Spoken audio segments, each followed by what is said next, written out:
Good morning and welcome back to another episode of Around the Indoor Football World, where, of course, as always, we talk about all the major indoor football leagues, including the IFL, the NAL, the AF1, the TAL, and the AAL, which we will be discussing a little bit of information from all of these leagues today.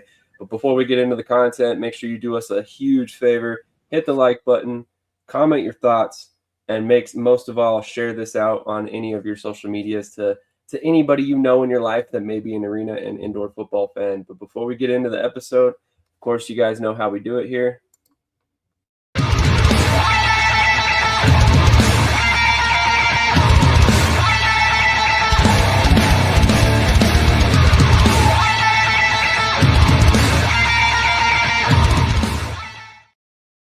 Nothing but a little bit of metal to wake you up in the morning. And that, again, is From Ashes to Steel by Docmus, one of my new favorite bands that I've come across over the past couple months here.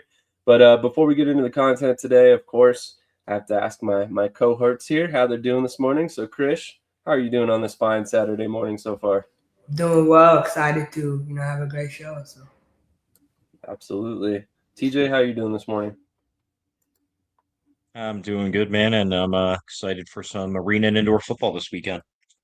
Absolutely. A little bit of a boring Friday night without a game last night, which, I mean, kind of stunk on one hand, but was kind of cool. I got to sit down and kind of focus on the CFL game that was going on at the time, and still a little disappointing we didn't have an indoor football game though. So, a couple comments rolling in already. The usual people are tuning in, and we really appreciate all you guys being here every week with us. Of course, Adrian Figueroa tuning in with 1060 Designs. Again, if you have not checked out the last month of our Shady Sports magazine, he designed the cover. It looks badass. Excuse my language.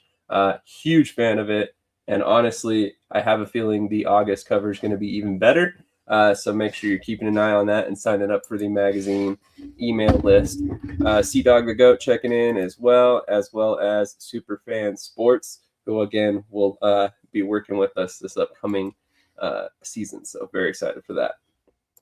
But we're going to start off the show with an AAL championship recap. Obviously, as we all know, the championship games are now in the rearview mirror. This past weekend, the Columbus Lions traveled up to Wheeling, West Virginia to take on the Wheeling Miners, playing at West Banco Arena in what was a championship doubleheader, with the AAL2 game kicking off first and then the AAL game commencing. So I just kind of wanted to get your guys' overarching thoughts on the game. Obviously, as we all know, ultimately Columbus ended up taking home the win. There's a couple factors inside the game that I think really kind of separated the two teams, which we'll get to as we kind of break this down. But Krish, what were your kind of big picture thoughts on the game? How did you feel about the production, the attendance, all of these things? Yeah, I felt like the production was, pretty good for the most part. Attendance looked good to me. For the game aspect, I mean, the goal ball touchdown kind of, was the defining factor in the game for both teams. For Wheeling, I think it's really disappointing that they weren't able to come through. You played this team 3 times and you lost all 3 times. And no offense, but they're your only real opponent you played all year. So you can't even beat them. And it's like, okay, what are we doing at this point? And they brought so much talent in, at the end of the season just to beat Columbus, only to fall short. So, Blaine Espinoza played really, really well in the second half. He really found his stride. And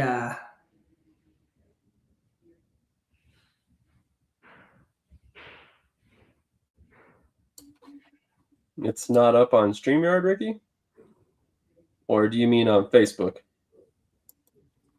Facebook. But no, I mean, I feel like Wheeling is a really good organization, but I think it leaves a lot to be desired for next year. I think it should be fixed now. It just occurred to me that it didn't go live on Facebook for some reason. Thank you for pointing that out for us. We appreciate it.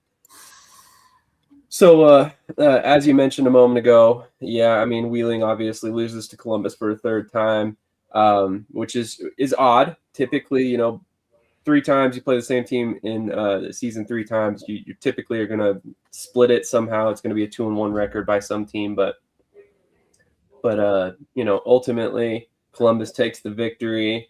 I know there have been a couple comments about the refs specifically, so I wanted to get your feelings about the refs. What did you think about the officiating in that game, Krish?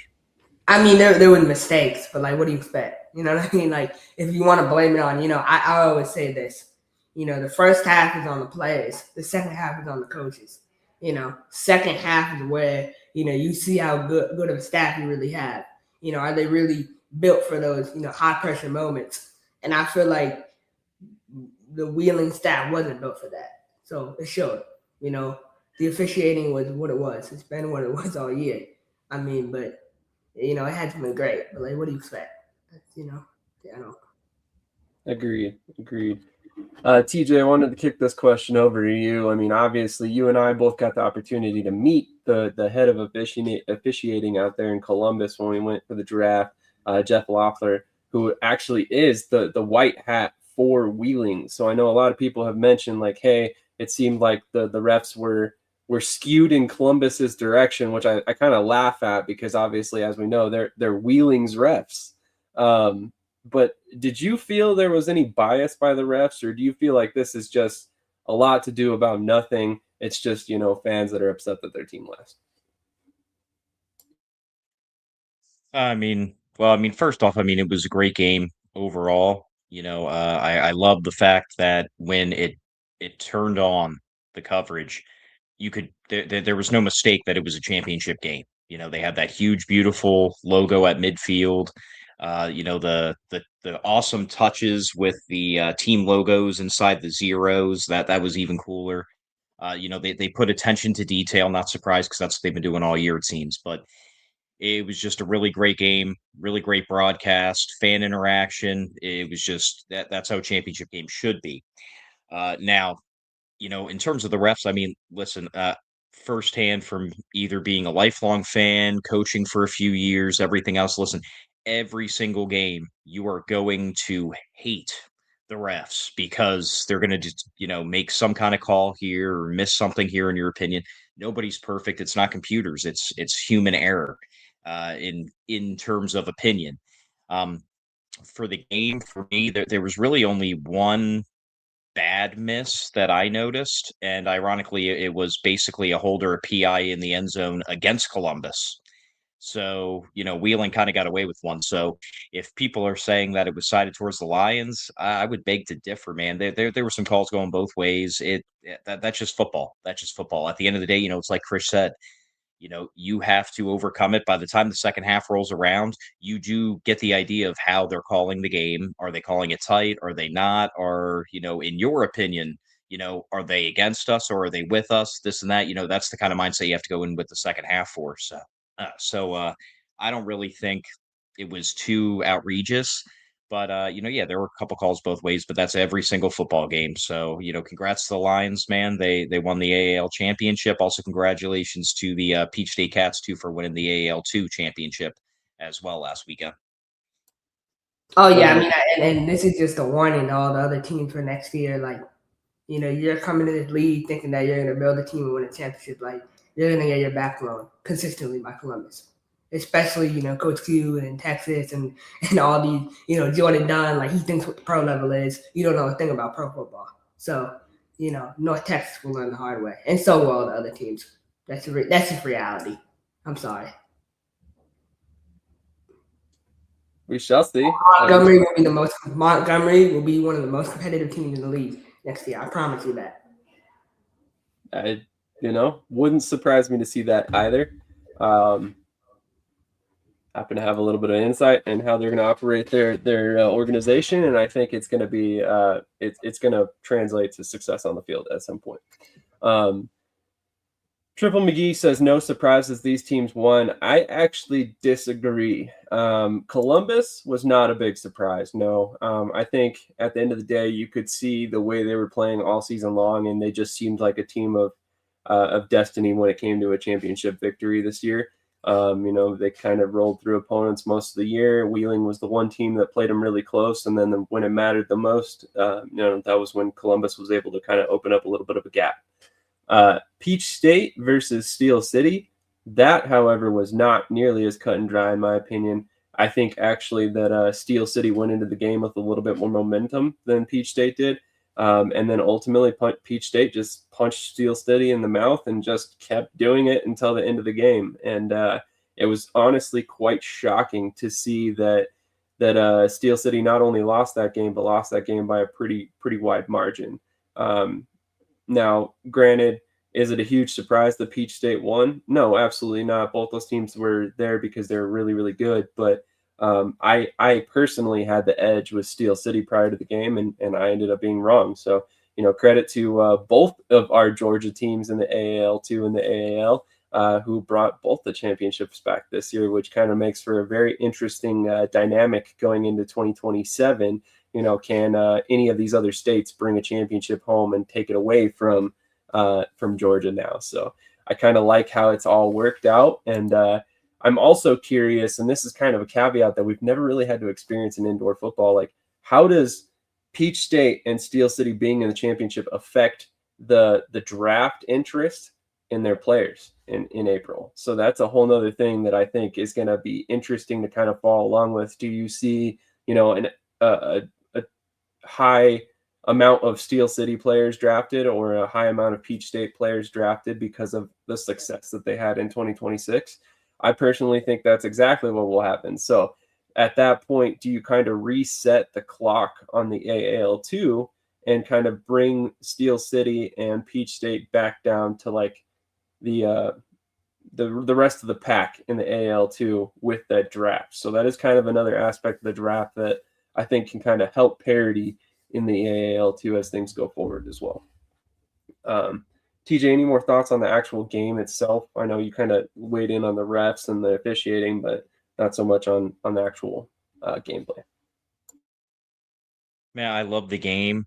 I love the gold ball. And, at the beginning of the season, there was a lot of people talking, is it actually going to make a difference or is it more of a gimmick? And it has absolutely made a difference. It's been used so many times throughout the season. And in the championship game, both teams used it. And really for Columbus, that was really the turning point. They went going down from 14-0 potentially into the half to, tied, having the lead, and obviously some, chaos ensued a little bit inside of that 1 minute, which we always love. But, they were about to go in down multiple scores, instead made it a nail biter for the second half. So I think the gold ball this season really proved its worth. And even towards the end, Wheeling using it successfully kept the game more interesting and kept them in it longer, instead of it being, oh, well, they're down, double digit points with, 35, 40 seconds left. No, because of the gold ball, they were able to keep it within one score if you include the deuce. So I really liked the game. It was very competitive, and again, congrats to the Lions, man. It was a great season for the AAL, and I can't wait for next season. Agreed. Any other thoughts on the AAL2 or AAL championships? Awesome. Okay, well, on that note, we're going to go ahead and take a quick commercial break. We'll come right back. We'll talk about the TAL. And then we have a guest coming up in about 20 minutes who will join us to talk about IFL. That is Jordan Davis, the quarterback and athlete from the Fisher Freight.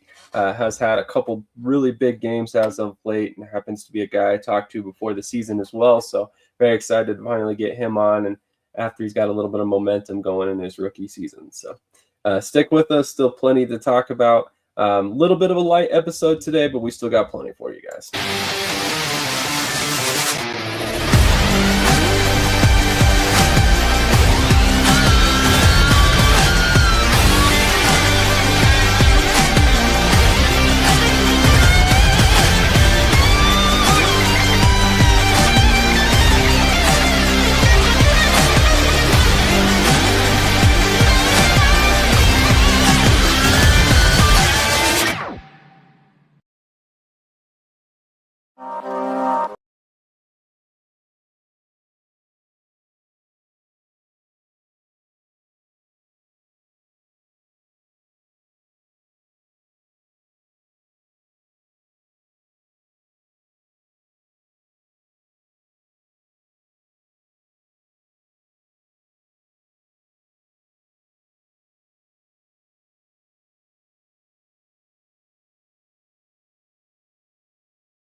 How many times a week?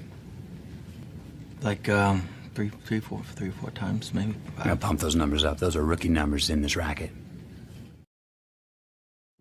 All right, transferring over to the TAL. There were a handful of games this weekend, of course, and some of them were very good. So let's get into those. Krish, was there a game that kind of stuck out to you as the game of the weekend, so to speak?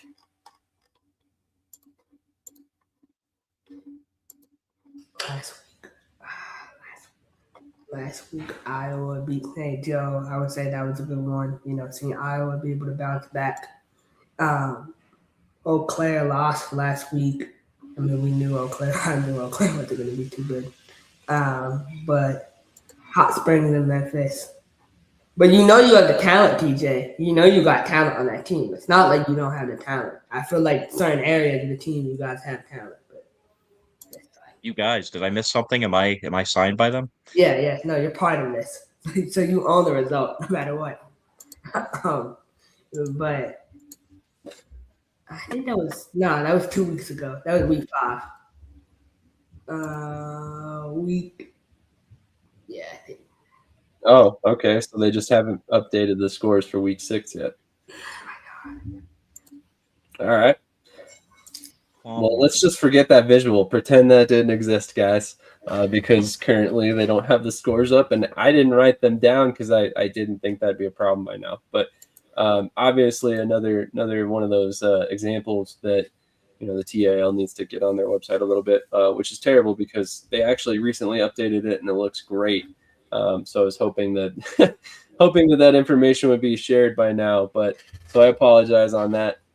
So we don't have the final scores in front of us at the current moment. But as mentioned, Eau Claire ended up losing. I believe St. Joe lost, if I remember correctly, as well. And then I think Nebraska took another victory. Guess I should have left the games up. So yeah, anyway, overall thoughts from this past weekend, or were there any games that, like I said, Krish, I know you said Eau Claire's game kind of stuck out to you a little bit. Is there any team right now that you feel is kind of standing apart from the crowd other than, maybe Nebraska? I mean, Arkansas probably. I feel like the championship will be Arkansas and Nebraska. It looks like it, but we'll see. Nebraska had some injuries to the quarterback room, so will they be able to rebound from that? But they keep signing Omaha B players. It's Omaha Siege, so it's funny to see. But I just feel like Arkansas is much better. Arkansas has more talent than Nebraska. I think Nebraska is just more like the chemistry of the team is better in Nebraska, if you know what I mean, than Arkansas right now. But I think Arkansas is getting there, and I do think Arkansas can beat Nebraska. And Ambrose too. Ambrose is a wild card. He's talented, but he's very inconsistent at times. So if he can figure out a way to be more consistent, they'll be good. I think he can be a really good player, but consistency is exactly what I would say about his situation, because he definitely could use a little bit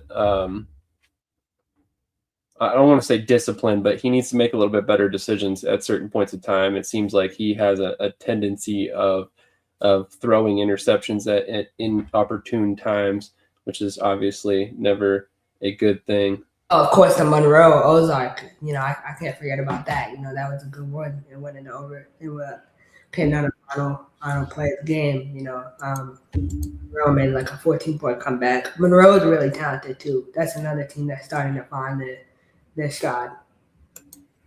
I think the biggest thing when you look at the Arena League is how teams can sustain health-wise as the season goes on. And you're starting to see like the team like Memphis, they started off hot, but their inexperience is starting to show, right? Those guys don't have experience at the professional level. Monroe has a little bit of, Monroe has more experience than, Memphis does. Like Daenerys Antoine, guys like that who have played this, indoor football before. Even though it's a different style, it's just still like same idea. No, I completely agree on that fact. I think the fact that Monroe's specifically gone out and got some gotten some veteran players after their seasons ended in the NAL or what have you. And I'll tell you that young quarterback, I'm really liking from Monroe, Timmy McClain from University of Central Florida in Arkansas State. He's done a really good job this year for them. So. Thank you to Brian Mathern for sending me these graphics. That way we can actually pull up the actual legitimate scores from this past weekend. Really appreciate you throwing those to me while we're live. Always appreciate the people who are going to help support us when we're live. Obviously, it helps a lot. So thank you, Brian, as always. And make sure you guys are checking out Brian's media guides that he helps Monroe make because they're really, really, really well done. And honestly, I think the organization is probably extremely happy with them. So definitely would be an important thing to check out if you happen to be a Louisiana indoor football fan. So with the scores up now, any other thoughts you guys would like to say about any of these games? TJ, do you have anything? Oh yeah, I mean, last week upset of the week was definitely Iowa over St. Joe. Especially in the way they were kind of able to do it. Honestly, I would have expected the score to be reversed, and that would have been, oh, okay, that makes sense. So that was definitely a good one in terms of upset alert. And then, my opinion, game of the week was Monroe Ozarks. Fought down to the final play, 56-50 final. I mean, the only surprising thing for me was probably Memphis and their inability to score. Arkansas, man, their defense is beastly this season and they're getting the job done. Everyone wants to talk about the Siege, which rightfully so, man. First year franchise, undefeated still to this point, but don't forget about the team that was in the chip last year and the team that came in with a major chip on their shoulder trying to get back. So it's going to be interesting down the stretch and through the playoffs. I want to see Arkansas get their money up and join the IFL. Like, that's what I'm trying to see. Because I feel like that would be a crazy storyline to have Arkansas in the IFL. Everything is fine just the way it is, man. Just the way it is. Krish just really, really wants every team to join the IFL. I want every quality team that can, sustain an arena, sustain a fan base, do all this stuff. If they have, the money like they say they do, don't go on Insta and Facebook flexing all this money if you can't join up with the big dogs, in my opinion. That's my opinion. If you have a lot of money and you're in a league that is more inexpensive, why would you leave that league to go to the most expensive? And in essence, 2 years of funds here equals about 5 here. Like, why would you put that strain on yourself? Everything seems to be going really good for them. The exposure is more of the high level talent. It's more of all that. Like, you get getting exposed at a high level. Like, who wouldn't want the Yahoo Sports? Who wouldn't want the overnight? Who wouldn't want that? Like, that's me. That's what I see.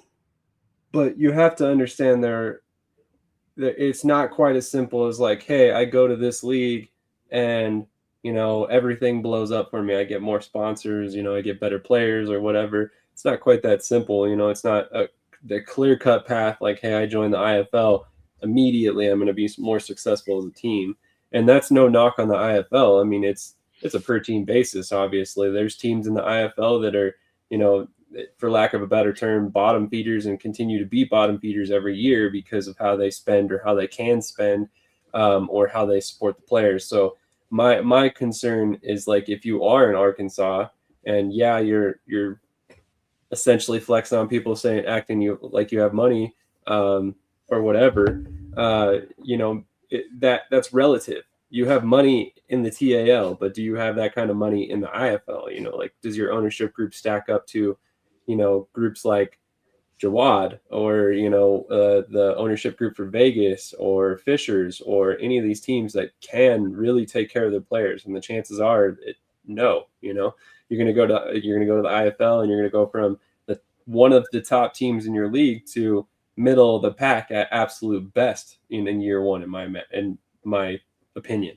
So, I mean, I don't know that it necessarily makes sense for Arkansas to make that move immediately.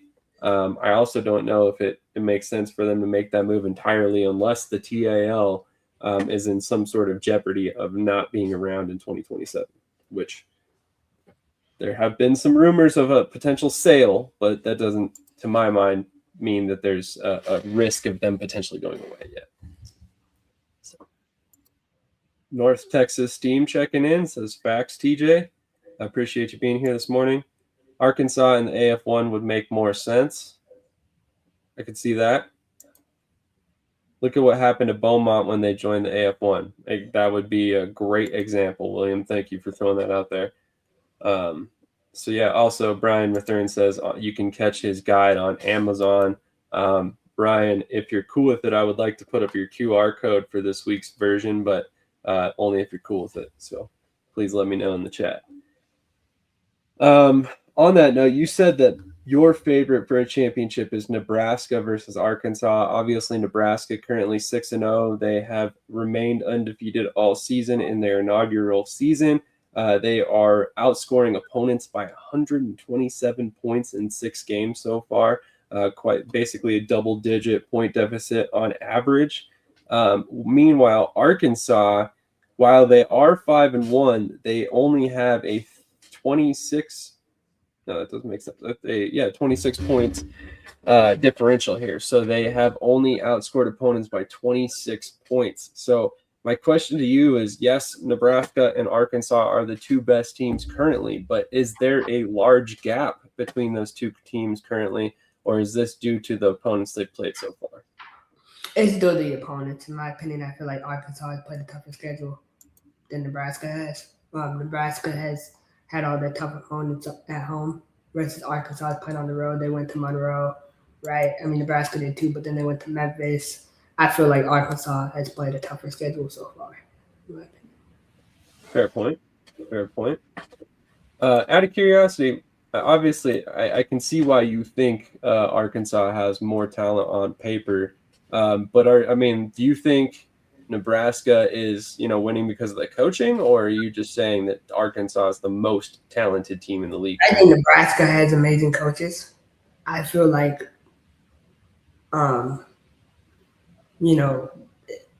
Dominic Bramante, people can say what they want about him. He's been around for a while, right? So he knows how to, build up a program, whether it's in the CIF or whatever. In the IFL, not so much. But, I knew he would do well in the 7-man league. So, they got our old offense coordinator, Martino Diaz, down there. So, when you go from the top to, a bottom league, I would expect, you to produce. So, fair point. DJ, any thoughts on the talent differences between the 2 teams? I think they're a lot. I'll say offensively, they're pretty evenly matched. I know Arkansas's played a lot closer games, but at the same time, they've won the majority of those games as well. You're talking between the 2 teams, they have 1 loss on the season. Nebraska obviously has had more blowouts, this and that, against like Eau Claire. I believe against Iowa, too, they had a pretty lopsided victory. But again, those are the bottom teams in the league, like Krish mentioned. So I think they're pretty evenly matched. The only advantage I would give would probably be to the Diamonds on defense. They can hold opponents down to lower scores. So if their offense starts clicking and starts putting up, like big points week in and week out instead of, like in the 30s, maybe the low 40s kind of thing, they're not going to be stopped in the playoffs. So I think they're pretty evenly matched, and it would be a heck of a playoff showdown, assuming nobody else gets in the way. Don't leave out St. Joe's though, man. They're right there at 4-2 as well. I know they just lost to the Woo, but hey, man, they're right there as well. They've been in the league since inception, so you never know, they could make a run as well. Fair point. All I know is it's definitely going to be an interesting playoff run. You've got St. Joe's over there that's quietly 4-2 as well. They've been playing pretty well. They've had a lot of injuries they've dealt with, and they still seem to manage to win almost every week. Obviously, then you've got Nebraska, and then Memphis is kind of creeping out there. Monroe's kind of creeping. They're 3-3. Memphis is 3-3, and Monroe seems to be gathering some momentum towards the playoffs. So Iowa just got their second win. So there's definitely some parity in the league, and it could very well turn out to be a situation where we have, some dark horse candidates ultimately, kind of rear their ugly head toward the end of the playoffs here. So I wouldn't necessarily sleep on any of the other teams that make the playoffs behind Arkansas or Nebraska currently, but Nebraska is a definitely looking very tough currently, as is Arkansas. So, knock on however they recruit players, whatever it takes to be undefeated, right? So there's definitely some intelligence there by them by pointing to the Omaha beef and realizing that they can recruit some of their players with their season over and bringing those guys in because it makes a lot of sense for their play for them. Have you all talked about all these Austin teams? Super excited for the city. Is any one of those teams going to the Arena League? From what I've heard, the Austin Bulls, which we'll get to in a little bit, seem to be going to the AF1, and then obviously the Austin Draft will be going to the IFL, as we all know, which we'll discuss in a little bit more detail here shortly. But without further ado, we have a guest waiting, so we're going to hit a quick commercial break. We'll come right back with Jordan Davis from the Fisher Freight. Very excited to have him on. Kind of a jack of all trades, played some quarterback, played some tight end in college, but for Fishers, he's done basically everything you can possibly do on offense. So very excited to talk to him, and we'll learn a little bit more about his career and look at the Fishers' chances to make the playoffs down the stretch here. So stick with us. Plenty more to come, as always. Still have to discuss the AF1 as well. So stick around. The mountains you climb, maybe stairs. The records you set, maybe personal. The fans you inspire, maybe family. No lights, no camera, just action. You don't have to be a pro. You just need HoneyStinger. Hey, Eagles fan. Join my man Cool McCain and a host of others as they break down every single game, every single week in an objective manner, and also from a fan's perspective as well. Remember, this cast feels just like you. Nobody likes you. And you don't care. Fly, Eagles, fly. Eagles Elite Podcast, every Wednesday at 8:30 p.m. Eastern on YouTube and other podcast outlets.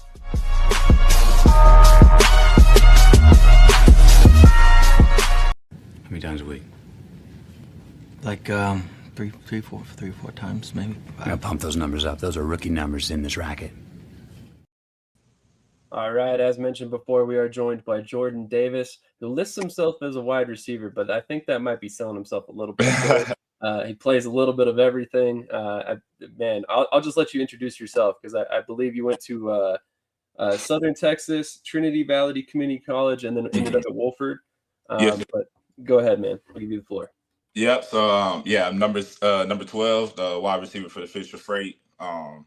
Like you said, I graduated high school, walked on at Texas Southern as a quarterback, was there for one semester. Then I went JUCO, Trinity Valley. That's where I played quarterback and wide receiver, and then transferred to Wofford, and that's where I played tight end. So now I'm here playing wide receiver. So yes, sir. Very nice, very nice. So I wanted to start off the question with how did your coaches in college ultimately kind of broach the idea of a position change to you? Were you recruited by Woolford as a tight end, or was it a situation where they brought you in as a quarterback and then kind of figured out later on you might be a better fit at tight end? So the position change actually happened in college, or at junior college at Trinity Valley. When I got there, I went there as a quarterback. I was fighting for the starting spot, and we had a bunch of receivers go down. We played back-to-back seasons because of COVID. So we played the spring and then the fall. That spring season, we had a lot of receivers go down. So I pretty much told coach, coach, I can hop out there and, get the job done, and Matt Morsey was the guy I was competing with at the time. He's a solid guy. So I knew, as long as I'm on the field, I'm saying, to go make plays for the guys. So that's when I originally played quarterback and wide receiver. I actually went to Wofford as a wide receiver as well. That spring I got there, I played it for just the spring ball, and then fall camp is when I actually got moved to tight end. So it was a rough transition at first. It was a quick transition as well. Having just like a month and a half to train at it, but just over time, consistent work. Was able to finish up as an all conference guy in the SoCon. So it was great experience. Agreed. And honestly, I mean, if not for your unique background there, you may not be where you're at right now with the Fishers trade, because as we know in indoor football, that multiple position ability is really, really valuable from the backup quarterback position. So, I mean, obviously Fishers brought you in. You can serve as depth at quarterback. You can play wide receiver. You can play a little running back. You can do some kick returning. But you've done a little bit of everything so far this season. But it's been very interesting and very fun to watch, kind of follow along with how things have gone there for Fishers. But TJ, do you have anything for Jordan? Oh yeah, first off, man, thanks for coming on the show this morning. Yes, sir. Thank you for having me. Oh, absolutely. This season for Fishers, you guys are right in the thick of it going into the final week of the season. What has this whole season been like experience-wise, with only one game left to go? It's went by fast. That's the first thing I say. I talk about the guys all the time, just how fast everything went by. But it's a very exciting position to be in. We know that at this point we have our own destiny in our own hands, and it's been rocky. Kind of had the ups and downs, and starting off so strong, and then kind of dying out a little bit in the middle. We've been able to learn and kind of reflect from that a lot. So I think that's the biggest thing that we're taking in this week and taking into the playoffs. Just being able to build off of everything that we've learned and kind of been through this season.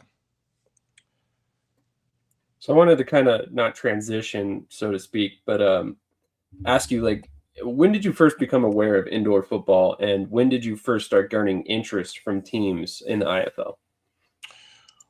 So I was actually very late to it. Actually, this past December is when I kind of made up my mind that I was going to do it. I graduated in the fall of 24. After that, I thought I was going to get a year of college back, because I spent the year in JUCO and burned a year because of the 5-year rule.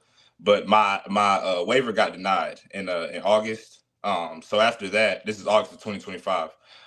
So after that, I pretty much set my sights on the December UFL showcase. Started training every day. I got 2 part-time jobs, and went out to that showcase. I was a top performer in every category for tight end. And once that happened, I think a few days after, that's when Fishers reached out to me. I had really never seen much of indoor football. I've never really watched it much. But as soon as they reached out, I just wanted the opportunity to play the sport I love again. So I immediately started doing research, searching up all the rules. And like I said, it was the only opportunity I had at the time. So I was 100% in on it. If you don't mind me asking, how'd you do at the UFL showcase? It went really good. I went there. I ran 4.59 40. I broad jumped to 10.1, and then I had a 7.01 L drill. So I slipped a little bit in L drill though, so that could have been a little faster, but it was pretty good though. But correct me if I'm wrong. You ran a 4.59 at 6'2", 230. Oh no, I was down to like 210, 215. So. Okay, I was like, wow, 230, 4.59. You're moving, man. That's pretty good. That's pretty good. Impressive for sure. Hey, still impressive for 210. I'm not, not taking anything away from you for sure. So, definitely sounds like you put on a little bit of a show, and I have a feeling, after your season with Fishers, some teams are definitely going to be taking notice of your ability to do multiple things for sure. Thank you. TJ, do you have anything else for Jordan? Yeah, what's the transition been like for going into the indoor game? What was probably some of the biggest differences that you had to deal with? And what's it like getting to meet that wall on the weekly basis? Oh, okay. So the transition, it was definitely a little different. Just from going outdoor to indoor, the change in space, how tight everything is. Indoor, everything happens a lot faster. The windows are a lot faster.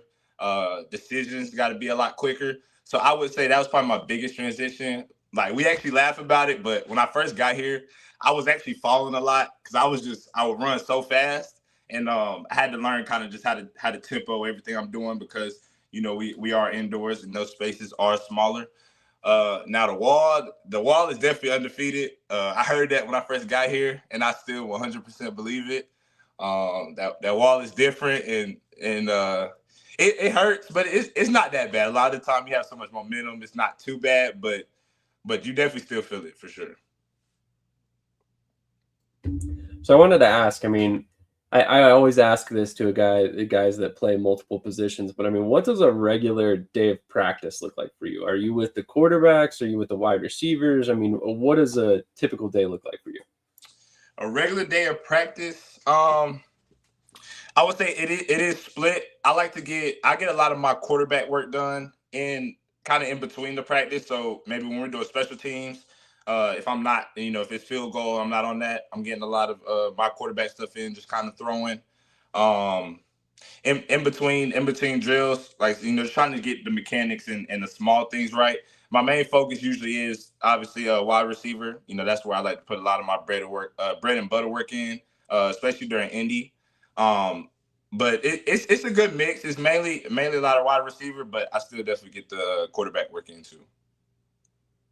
That definitely makes sense. And then do you ever work out with the running backs as well? I mean, I know you've run the ball, several times this season already. Yeah, I actually do. And that's what's so amazing about our team is, we have a lot of guys that are bought in. So everybody is always trying to help everybody, if that makes sense. So, when I am, if it is, even during practice, I take a handoff, King and Dom, I'm able to go to them. What did y'all see? So y'all coach me up, let me know. Talk to Coach Stout, what do y'all see? When I am at receiver, I'm able to talk to those vets that I have, JT, CJ, Zay, McGaw, learn from them. And then even at quarterback, obviously, and Felix Harper and him and his experience, able to learn a lot from him as well. So it's a very player-led team, which I love a lot about this group. And, we all want each other to be successful because, we all gotta work together in the end. I love that. That the best teams are always, in it for each other, not necessarily just themselves. So, yes, sir. TJ, do you have anything else for Jordan? Yeah, what's it like playing in Fishers with that crowd there? The field's beautiful, everything else. I mean, what is it like on a typical game day, and what can fans experience coming out to a game? Fishers is amazing. This was actually my first time being in Indiana coming out here, but this is one of probably the nicest places I've honestly seen. Everything is just so clean, so new. The fans are great. They love it. Anytime we go out, people always stop at us asking if we play on the team and just showing love and support. So it's awesome. The stadium is beautiful. The fans always show up. They always show out. They're always loud. Always play a huge part. We always get compliments on our crowd, and like you said, just the field. So it's top of the line to everything. Where we stay, the front office, everybody that's involved is definitely something that's growing into something great. Obviously, one of the better fan bases to come out for an expansion team over the past couple of years, of course. 1060 design, so Fisher is definitely in my top 5 of away game trips. Love it there. I've heard you guys are very well taken care of as players too, which is so important in this game. I mean, if you want to be successful, take care of your players. They can be your best friends and your worst enemies depending on how you take care of them. Yes, sir. It's all in the ownership, right? So talk to us a little bit about that ownership group there in Fishers. Obviously, we know they're not new to sports. They own the Indy Fuel, which probably has helped them kind of transition to football a lot more smoothly. But I mean, talk about how they take care of you guys, how they treat you as players and stuff like that. Ownership is awesome. They treat us like pros. They really do. The place that we stay in, top of the line. Whenever we travel, the hotels we stay in, top of the line. Like you said, they also cover the Indy Fuel as well. So kind of just that transition, being able to play in the same stadium, play in the same arena. They're able to use a lot of the same stuff and kind of just turnover, even fans wise. We know the Indy Fuel are very good at what they do. They have that winning culture. So, we're obviously looking to kind of reflect that and build off that and just have, and even with the Indianapolis Colts and the Pacers fever, just have, and the Ignite, just firepower all throughout Indiana. That's awesome. That's awesome for sure. TJ, do you have anything else? Yeah. In recent years, obviously, popularity's really started to spike again this year, specifically with the IFL getting all the TV and streaming opportunities and everything else. You know, do you see maybe more added attention now as a player being on the field in terms of cameras and people coming in and asking questions and things like that, as opposed to maybe some of the years in the past for other players? For sure. I would say I'm a rookie, so this is my first year, but definitely seeing the camera on the field, kind of like right next to us, that's definitely a little different. Sometimes, when we break the huddle, the camera guy will be in the way and things like that, but it's really cool. And also, like you said, even coming off the sideline and having those sideline interviews right after the big plays, it's exciting. I think it brings a little more like kind of like mystery to the game, because you kind of never know like almost what's happening, and like you said, it's just so action packed in the game itself. So I think it's really cool, honestly, how it is growing. I've been seeing a lot of the results that the IFL post as well, just about the views and stuff. So it's very exciting. And we love every bit of it as players as well. So. One of the questions that I wanted to ask you, obviously you mentioned that you, prior to this season or prior to December, you didn't really have a ton of knowledge about indoor football. When you originally were being recruited, how important was it for you to hear about the exposure aspect, playing on Yahoo Sports, playing on, at the time, FanDuel, or what ended up being Overnight. Mm-hmm. How important and how much did that weigh into your decision making? I would say it was important to me, but I will say that it wasn't everything for me. Like I said, I was at a point where honestly I thought football was going to be done for me completely. I thought I was going to be completely done playing football. So for me, just the opportunity, the fact that I had the blessing and the opportunity just to come back and play again was really the main thing that was important for me. But seeing that, that they had, Yahoo Sports and Overnight, / FanDuel, that stuff was awesome though. And it was definitely a big, it helped build the excitement for me just to know, I'm going to play pro indoor football and knowing that they have all these different streaming services and coverages, and even for my family, they can watch from, wherever they are at the time. That stuff was definitely important. So it's exciting. I love how much it's growing. It definitely makes me excited, just for the future and to see how far this game can go. And really just be an outlet, for other guys and just something that's exciting to watch, everybody to tune into football when football is not here. So it's great. Absolutely. TJ, do you have anything else for Jordan?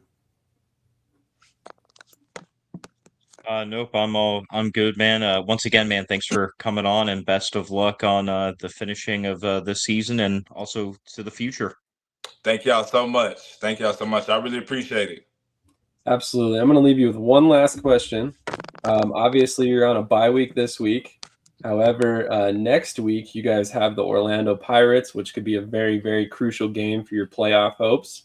What are you looking for against the Pirates next week? Or what are you keying on in terms of weaknesses for them? Nope. All right, I guess we'll leave it with the last question that I asked. So no big deal. I'm sure Krish doesn't want to hear all about the weaknesses of his Pirates team that will definitely be losing the Fisher Freight next week. Just kidding. Anyway, thank you to Jordan Davis for joining us this morning. We really appreciate his time, and hopefully he has a great rest of the season. I believe he's got over 480 yards on the season so far. Has played, like I mentioned, he's thrown passes, he's run the ball, he's caught the ball, he's kick returned, he's even made tackles on special teams coverage. So just a hell of a player, and very excited to have him on this morning. So thank you once again, Jordan Davis. Best luck to the Fisher's Freight the rest of the way, and hopefully we do get to see them make the playoffs, because obviously that crowd's awesome, and we would love to see them host a couple playoff games or get to experience the playoffs in their second season. So With that being said, there are a couple other topics that we're going to get into that with the IFL. And one of them happens to have been posted on our Facebook page over the past couple days.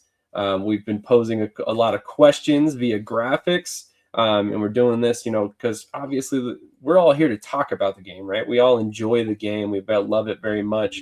So with that in mind, we're going to go ahead and transition over. And those two graphics asked you, who is your IFL Coach of the Year and best indoor and arena football team names, regardless of leagues, regardless of current or former teams.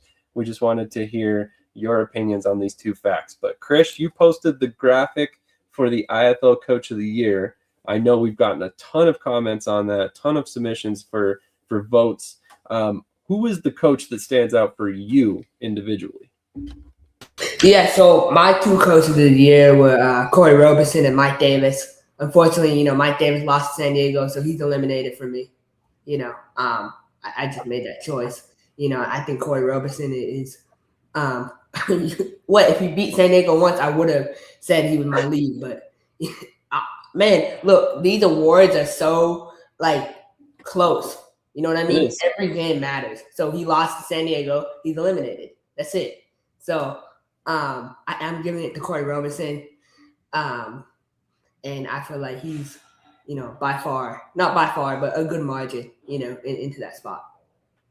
Because look, let's break it down, right? I love Taylor in San Diego. I put him on there. But he doesn't call plays. He doesn't build a team, right? Marvin Jones, right? He doesn't build a team. He does call plays. So that only leaves, Mike Davis and Corey Roberson as the two, right? So I got to give it to Corey. Coach Roberson. I kind of had a feeling that that would be said about Coach G out there in San Diego. I'm not going to lie. I mean, with a quarterback like Nate Davis kind of leading the way on offense, you don't really have to – I don't want to say you don't do anything on that side of the ball because that's not accurate. But, I mean, your job's a little bit easier, right? You've got a 10-plus year veteran. I'll say it it sucks to say, but they're 4-0 against us in the last 2 years. And you think about how much – talent we have compared to them. I mean, they have D3 NAIA guys, D2 guys, and we have all these D1 guys, and they still have beat us, 4 times. That comes down to coaching too. So, I love this comment, Adrian. All great options for sure. Roberson stands out to me just remembering where Green Bay used to be and where they've been lately. That's exactly why Roberson would get my vote.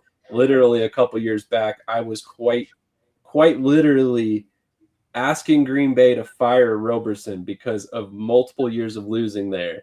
And he's not only turned it around and found some success, it's turned into they are the best team in the East and they are consistently a championship contender. So I think this has to be the year for Roberson. If you ever had a question of how good of a coach he was, I think losing Max Mailer after an MVP season and then picking up Liam Thompson and running like the wind, that was a good reason why Roberson should get a vote. This comment is pretty funny. I'm not gonna lie. Ron Jeds, Coach of the Year, chalk it up. We'll leave out why that's funny. Everybody knows already. I think Green Bay Blizzard, Corey Roberson, but would love to see my uncle Taylor Gen User win. If you are going to say that Marvin Jones has no involvement on who was on the team in Tulsa, I never said that. Let me recalibrate that. So, there's a coach in Tulsa named Billy Back. I don't know if you know him, you probably don't. But Billy Back is, an elite football coach. There's levels and he's at the top level. So, he's been doing this for a while. So he's the one who takes control of the roster building. I know that for a fact. So you can ask anyone you want to, but that's a fact. So, I'm not saying Marvin Jones doesn't tell him what to do or, gives insight, but Marvin does more of the defensive side. He does the offensive side. But I do. No, honestly though, I believe Billy Bat does build most of the roster. I do. So you know what? I'll go back to my original, whatever I originally said. I'll stand by. I'm not going to. No, that's. Honestly, I think there's some evidence that might be accurate, right? Over the past couple of years, you look how many Frisco players ended up in Tulsa with them, and how he's gone from Andre Coles to Billy Back and stuff like that. I think there's probably a little bit of truth to that statement that, there is a lot of influence from Back and previously from Coles. TJ, who's your coach of the year? I mean, it's always Mike Davis in the IFL, Nah, man, they've, I'd probably have to go with Roberson, given the last month or so of the season, with Vegas a little bit on the skids. But you know what? That's okay, because you know what, Coach Davis, he doesn't care about yearly awards. He wants the trophy again. Okay. No, I would definitely. I'd probably go with Roberson. I'm actually surprised Krish didn't try and have his head coach as coach of the year. Wouldn't have shocked me if Rod Windsor was on that list. And honestly, can't believe I'm about to say this, but there's actually a case to be made for Rod Windsor to be in the coach of the year conversation. Just saying. Mike Davis. Can Nate Davis be considered for coach of the year? Just saying. I mean, he's basically a coach on the field. Love it. So lots of comments. I want to ask Ricky, do you by chance know Marvin Jones's record in the IFL? Just want to throw that out there. 31-57. I'm kicking a butt. 31-57. And so that's not a shot at him. That's a reality, right? And so when he doesn't surround himself with quality assistant coaches, It's a fair point, but I do want to go back to this comment as well. That team roster was there before Back got there. You're correct, but a lot of the roster was recruited by his former offensive coordinator in Frisco, Andre Coles, who is now the head coach of Iowa. So with that, Billy Back comes over. A lot of those players are more apt to stay because then they're going from their former offensive coordinator to their former head coach as the offensive coordinator. So I think in that particular case, a lot of those guys stuck around in Tulsa because of that familiarity. I know who Marvin Jones is. I mean, what? Everyone does. Man, Florida State Hall of Famer, played in the NFL. We know that. I respect what he done on the field. I even respect him when, he comes to play with us. He's been at it for a while. He has a lot of knowledge of the game. But he also says he does this at a part-time job, right? So, what it is. I won't argue this either. I mean, obviously, good organizations are going to try and surround their head coaches with good assistant coaches. But I mean, I think to sit here and act like that it's all Coach Jones is a little silly as well. It's not. We're also not saying it's all Coach Roberson. There's a reason why I put him on the list. You're conveniently leaving out that I put him on that list. Obviously, I think highly of him. I wouldn't put him on the list. I'm gonna ask you guys: is Marvin Jones a better coach than Mike Davis? Straight up. Or Corey Roberson, or Taylor. I'm not gonna mispronounce his last name for the 700th time. That's a fair question. I think there's factors that go into it. He's not trying to bash on Jones. He's trying to point out discerning factors behind why he would make a choice if it were his decision to make. So I think the fact that we're kind of nitpicking his words here is a little bit much because, again, like he said, he was putting them on a graphic for Coach of the Year. So obviously he holds them in high regard. He's just trying to explain, if he were making the decision, why is he making that choice? So, we're splitting hairs here. We're splitting hairs between the four, in Krish's mind, best or top coaching candidates in the league. List. So, I think you gotta determine what factors are going to set each one apart. So. Oh, just for that, I'm dropping a list of Omaha Beef head coaching candidates this afternoon. Turn on your Facebook notice just for that. Okay. For the record, we all know he has final say, but he's also giving his assistants a lot of power. So I mean, which is, again, nothing wrong with that. Nothing wrong with that. No, I know. I see. Honestly, though, I see what you're saying. Like, I understand. And I would trust your opinion, considering he worked for you for multiple years. So, Ricky, you're definitely putting words in our mouth. Again, we did not say that he has nothing to do with the roster. He has a lot of help from his assistants. So you're right.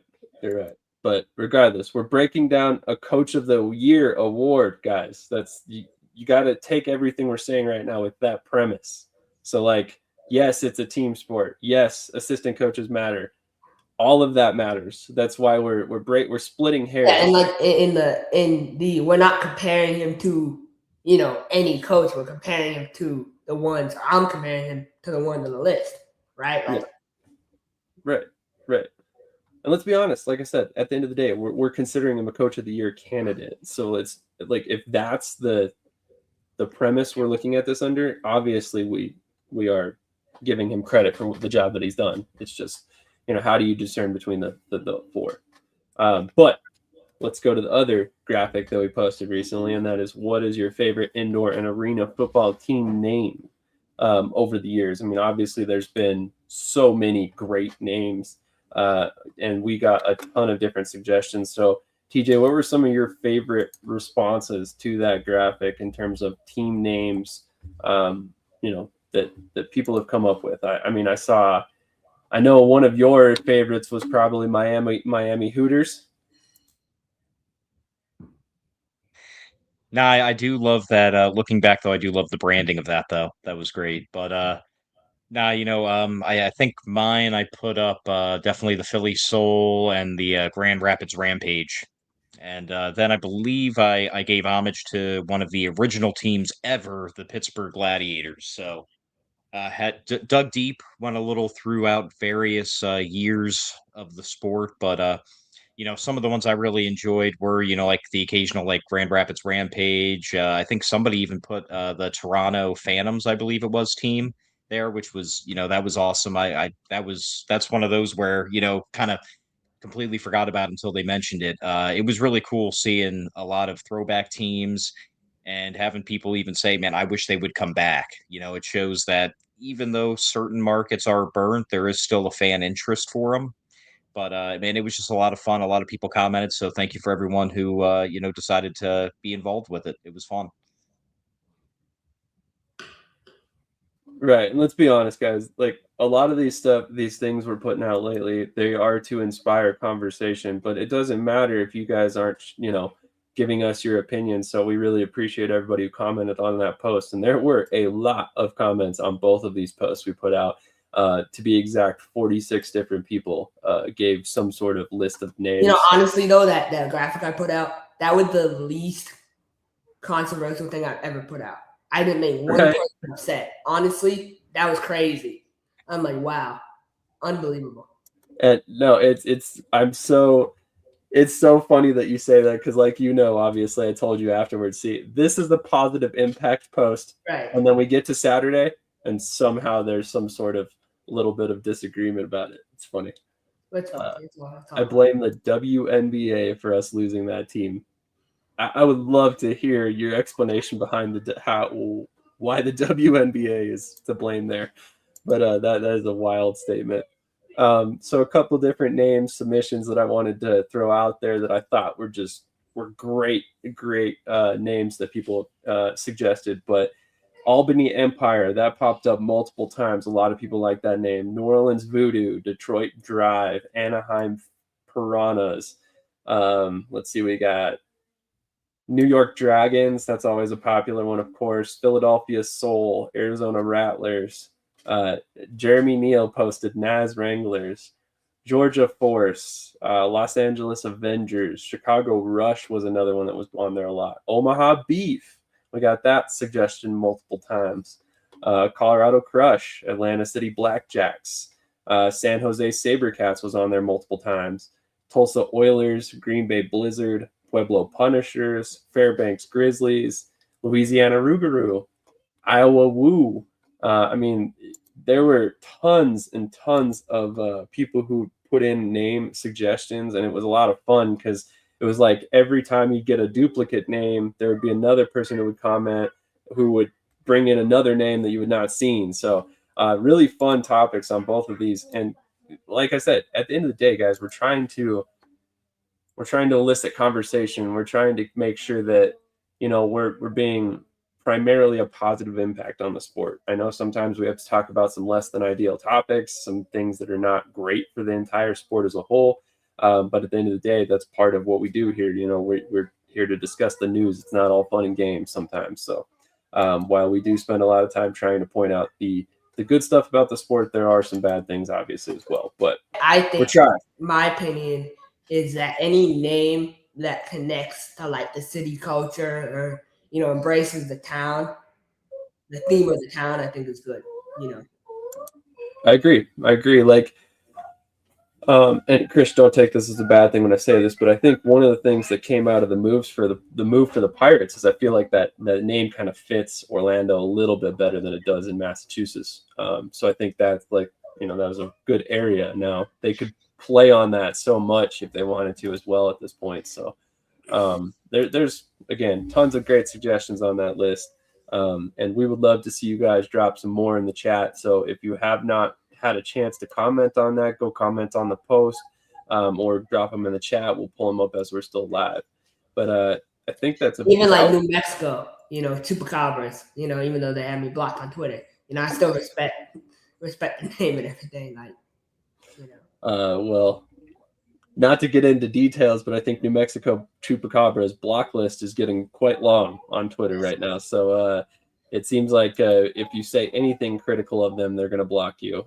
And that's, hey, you guys do you, just not necessarily the way I would approach trying to keep fans involved. But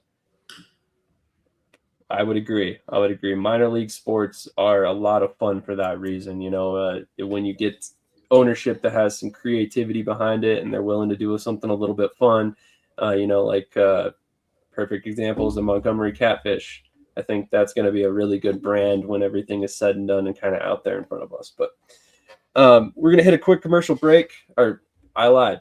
We still have to talk head coaching candidates for Austin, Texas. Oh, yeah, and our betting picks. And, oh, yeah, the big piece of news, big signing. Why don't you go ahead with that? Go ahead with yeah, the big so, you know, I got breaking news last night from sources. You know, sources. Multiple sources, yeah, you know. My phone been blowing up. I said Montgomery the most prepared, and you know that too. So, you know, but basically, Isaiah Major, you know, he's a linebacker. He's from FAU. No, HBCU. I'm now having a blank. The Is it FIU? No, HBCU. Oh, FAMU. Yeah, there we go. There you go. Yes. There's so many schools in Florida, it's hard to keep up. Anyway, so he's with Jacksonville, right?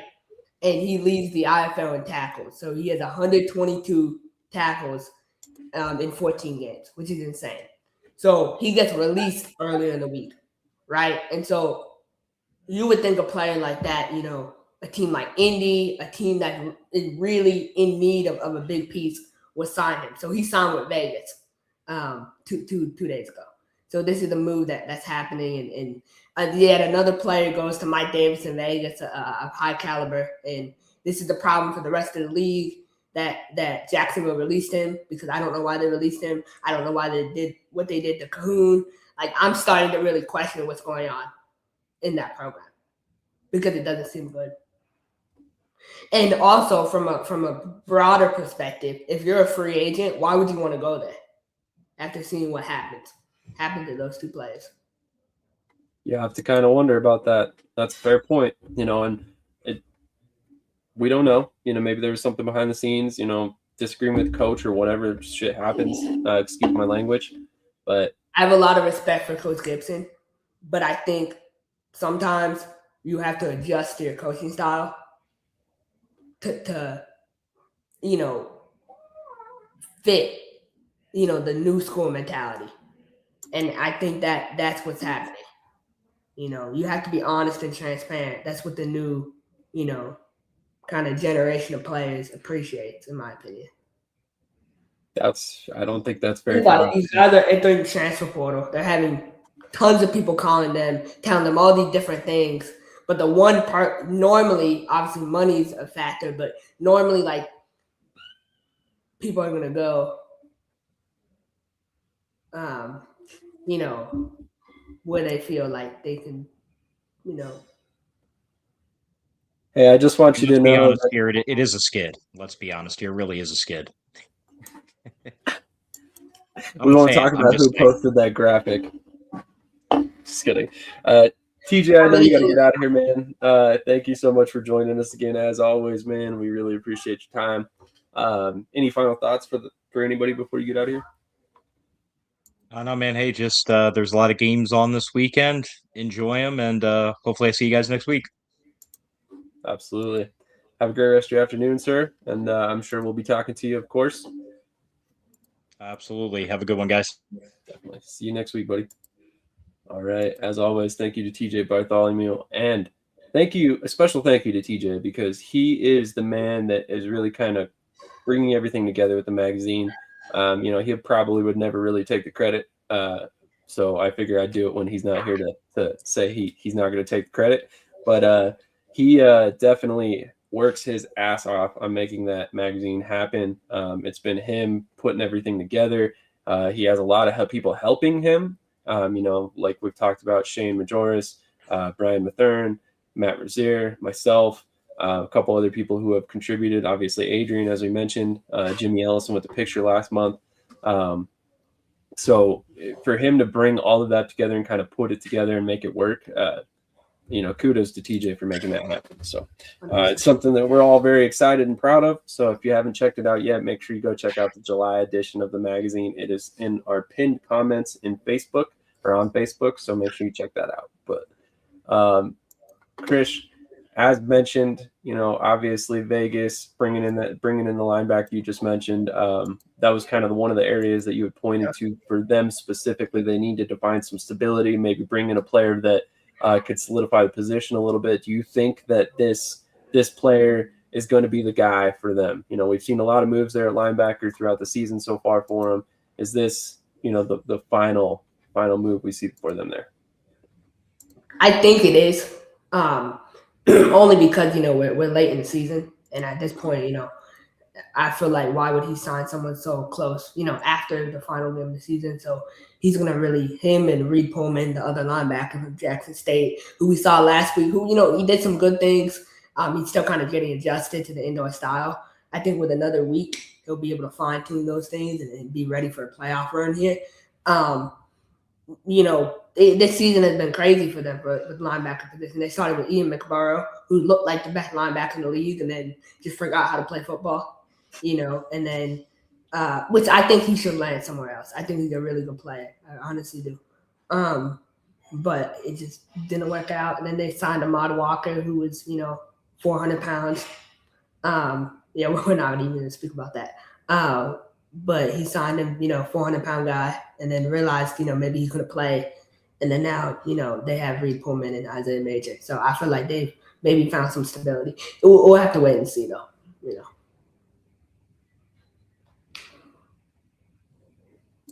Mike Davis says got one more edition coming, so keep an eye on that transaction list. I'm sure it'll be coming out shortly.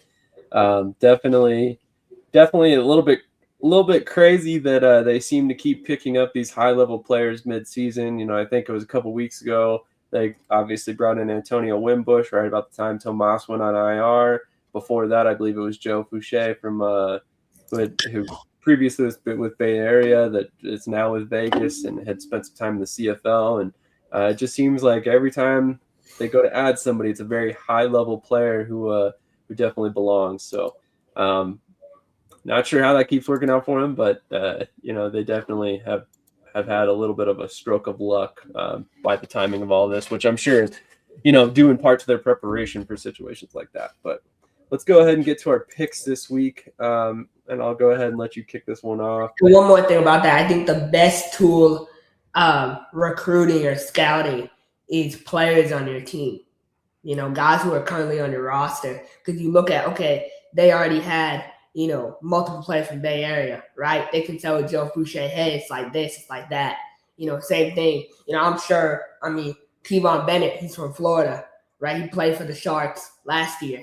You know, I'm sure he could tell Isaiah Major, you know, how much of a great time he's having in Vegas. So, you know what I mean, though. Like you're getting like elite level talent in the middle of the season. You know, I'm not trying to say that other teams aren't as prepared, but the quality of guys you guys are bringing in to fill these holes is in my mind what separates your team from a lot of other teams in the league right now. Yeah, to be able to get the lead, someone who has 122 tackles in 14 games this season that was suddenly released, you know, to get him is crazy. Like, that's insane. This late in the season. This is also accurate, you know, but we can definitely get into a little bit more detail there in the near future. So let's go ahead and get these picks in. We got Iowa at Jacksonville, Quad City at Tulsa, New Mexico at San Diego, and then tomorrow we have Arizona at San Antonio and Northern Arizona at Tucson. So let's start Iowa at Jacksonville. Man. Give me Jacksonville minus 21.5. That's really the only thing I liked in this game. Maybe you could think about the over, but yeah, minus 21.5. Man, you're betting with the points? It's crazy. The points. It's crazy. Minus 21.5. You have to. Plus 21.5 for Iowa is way too dangerous. You know, especially if they have Aaron Aiken at quarterback. Yeah, no. Quad City and Tulsa over. Give me the over 84.5 in that. New Mexico and San Diego minus 20.5. Wow. I'm not sold on the over for this one. I've seen, you know, off the wall and then put out the over, and I'm like, I'm not really sold on that, to be honest. Arizona and San Antonio, give me the over. That's a low number. Give me the over for sure. I would definitely bet the over. I want to bet San Antonio plus 10.5, but man, San Antonio runs a heavy passing, you know, offense, and Arizona DBs are nice. So that's a little bit of a risk. Northern Arizona and Tucson. Give me Northern Arizona plus 4.5, over 84.5, and Northern Arizona money line. Oh, okay. Yeah. Feeling strong there for Northern Arizona. That's crazy. Man, first of all, that over right there for Arizona and San Antonio, that is definitely the bet of the week for sure. That is extremely low, especially, granted, I know, you know, neither of those offenses have necessarily been firing on all cylinders as of late, but at the same time, to say that either of those teams are going to score under 40 points apiece, that's pretty crazy to me. You know, it's not often Arizona gets held below 40 points, so we'll see. But in Iowa at Jacksonville, I'm definitely taking Jacksonville money line. I know the payout's going to suck on that one, but I also, man, I'm tempted to bet the spread, but 21.5 points is a lot of points. But Iowa has gotten into some shootouts and gotten blown out several times this season, so it would not shock me to say that 21.5 points does hit. So I think in that one, I'm gonna risk it a little bit and probably to bet on both the spread and the money line for Jacksonville in that game. In this next game, I'm gonna go with Tulsa money line. Not quite sure the 10.5. I think that's a little bit of a wide margin, just because Quad City's been kind of hot or cold this season. Man, yeah, give me the spread in this one for San Diego. I think that's a really good bet. New Mexico's looked pretty rough as of late. They've cycled quarterbacks in and out. Don't think the offense is going to get it going this week. I'd also probably take the money line on San Diego as well, double up there. So here's an interesting note. If you parlay Jacksonville in the over for the Quad City game, you could it'll go plus 105. So you'll have good money on that. If you parlay what? I'm sorry? If you parlay Jacksonville with the Quad City Tulsa over, you'll get plus 105. So that would be good. So is that the money line from Jacksonville? Yeah. Okay. So money line for Jacksonville and the over for Quad City? Yes. That might be a safe bet. 84.5 points. Like I would think that between Tulsa and Quad City they hit 85 points, but yeah, me too. We'll see. For New Mexico at San Diego, as Trey said, yeah, definitely take San Diego negative 20.5 Omar revenge game, so to speak. Arizona might not have anything to play for after the San Diego game. You're not wrong. For this game of the week, I got Sharks, Oilers, Strike Force, Rattlers. Sharks, Oilers, Strike Force, Rattlers, Sugar Skulls. Okay, interesting. As far as my last bet here on Arizona, or my last couple bets, Arizona and San Antonio, I'm definitely taking Arizona on the money line. I'm definitely taking the over. Might even parlay those if possible. I haven't even honestly done many parlays on the IFL. That's a good bet. 10.5 I think is a bit much, but against San Antonio, I could see that happening as well. So it might just be a clean sweep for Arizona on this game for me. In Northern Arizona, I'm with Krish on this one. I'm betting on the Wranglers. Their momentum as of late has been awesome. I think that coaching change reinvigorated the whole team, and I think ultimately they're going to get the win in this one. The fact that Tucson is a favorite in this game, in my mind, is DraftKings looking at the bigger picture, not the smaller picture of the last two games since the coaching change. So I think you should take advantage of that, bet on Northern Arizona, and I think you probably are going to win a little bit of money off that game. But I just think Jerome, I got a lot of, Jerome had done a lot of good things in this football league, right? He's won MVP and everything, but I look at it as these last couple of games. I mean, he's thrown 8 interceptions in 3 games. And he's coming off a brutal hit when he got rocked, and he tapped out. And so I don't know how consistent their offense will be for Tucson. And their receivers are terrible in Tucson, like really bad. Like if you watch the tape, they're terrible. I mean, they got Jalen Lofton, and he's the only bright spot. Yeah. They're dusty. Fair point. Last I heard, Jerome Johnson was a little blinged up from last week's hit on him, which would make sense. And if he misses this game, then that's that changes everything for Tucson. So that's definitely a concern as well. So kind of going to the idea of Austin, right? You look at the Austin draft, you look at this team, like who would you hire, as the leader of the program in year one? If it was me making the decision here, there's a couple different people I could look around the league and point to. I mean, I think if if money was no object and you could just go hire whoever you want, I think, 10 times out of 10, my suggestion is going to be Curtis Chin. I mean, does he actually leave Vegas? Probably not. Obviously he must like it there quite a bit, because I'm willing to bet he has had multiple head coaching opportunities since he joined Vegas. But at the same time, that's got to be number one. He has developed multiple MVP level players at quarterback for Vegas there. He's had their system kind of just humming.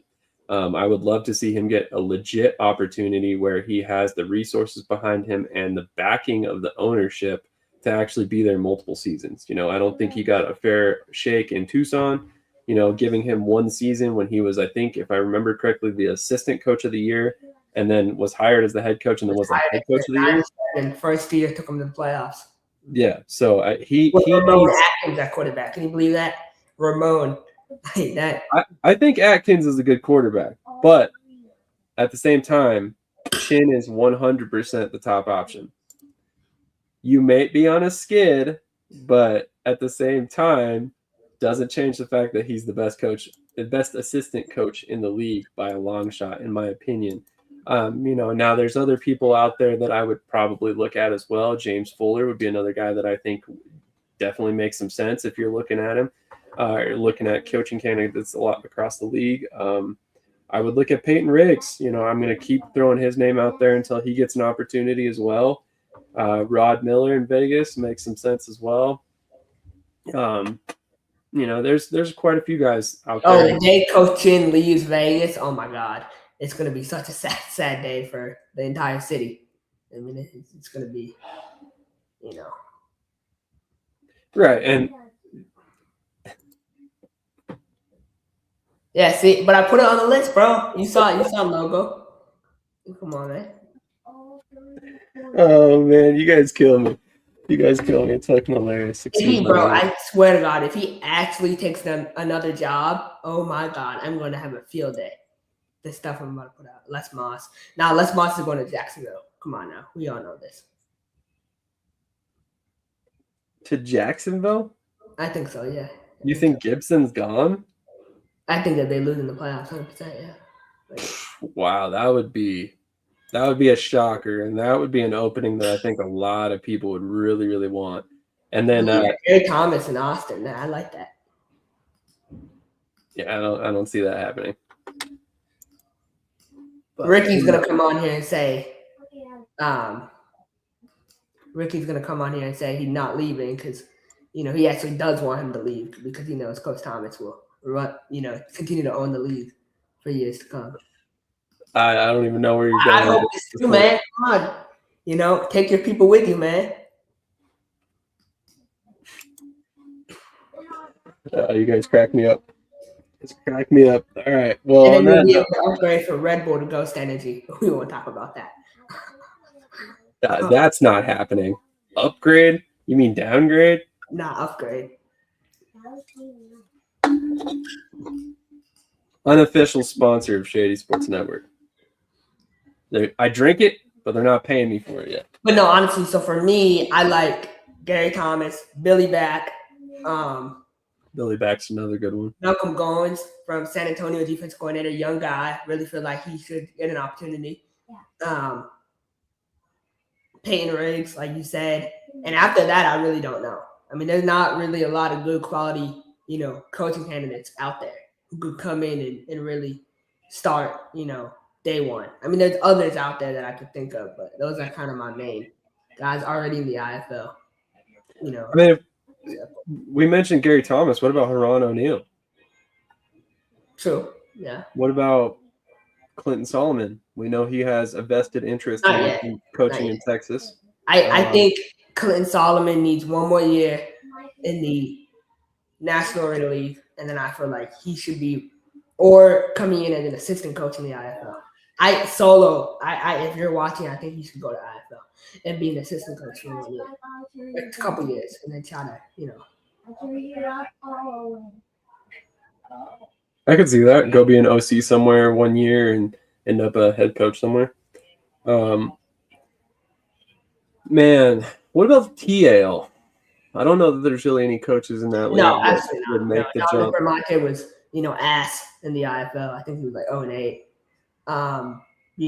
Victor Mann, you could look at that, but they would never hire first year. Yeah, I don't think Bowden's going anywhere. He lives in Monroe. Bowden won't go anywhere. And they would never hire first year head coach to start a franchise. What do you think about that? But the San Diego, Vivian Lee owns Austin. So she definitely hired her first year coach. The San Diego, year one. But maybe they learned from their mistakes too. No, she took over. So I don't know. That's kind of what you mean though. But guess what? Interesting. I don't know. I mean, honestly, if we're just looking at the scope of the IFL, I don't really see too many other names other than the ones that we've mentioned. Let me throw a name at you, though. What about Andre Coles? He lives in that area. I honestly think if he got offered that, he would 100% leave. Oh, He'd be gone in a heartbeat. Yeah, he wouldn't even. And then at that point, do we start seeing situations like, does TJ Edwards want to go back to Texas where he lives? You know, if they're paying money though, that's the thing. If they're not paying, I don't think he would go. That's I think if right. TJ doesn't get a good offer, if they lose the playoffs this year, I think he'll be done. That wasn't year one in San Diego. Taylor was the only choice when she was there. I forgot about that. They had another head coach prior to that, and he left or something like that, and Taylor took over.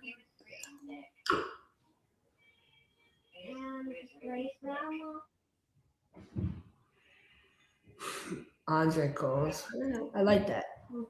Just saying, it's a thought I've had. I don't know that it's going to happen. But deal to Iowa. So I don't know if it's a 1-year deal with a second-year option or if it's actually a 2-year deal. Because I feel like they would have to pay some type of buyout. That's what I think. But if he had a 2-year deal. Yeah. Any other thoughts on that before we move on? No, I'm just excited to see who they, hire. Same here. I mean, I'm excited to see who gets the full-time jobs, and whether it's in NAS, if it's Larry Hendricks. If Larry Hendricks does not get the job in NAS, he should 100% be a candidate for any other opening. I'm pretty sure he lived in that area too. In Texas? You gotta win games. We'll look into that. I see that, but I see your point, but again, if he lives in Texas, is he willing to take a little bit less money? So I mean, that's another thing as well, because then at that point it might change some things. Plus, then you might also have that added little bit to bring in some of the Texas players that were previously with Frisco or whatever.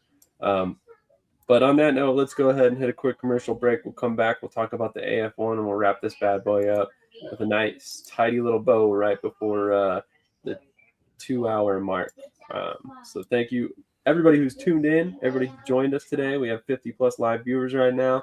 Make sure you're hitting that like button, commenting. We want to hear your thoughts, your feelings.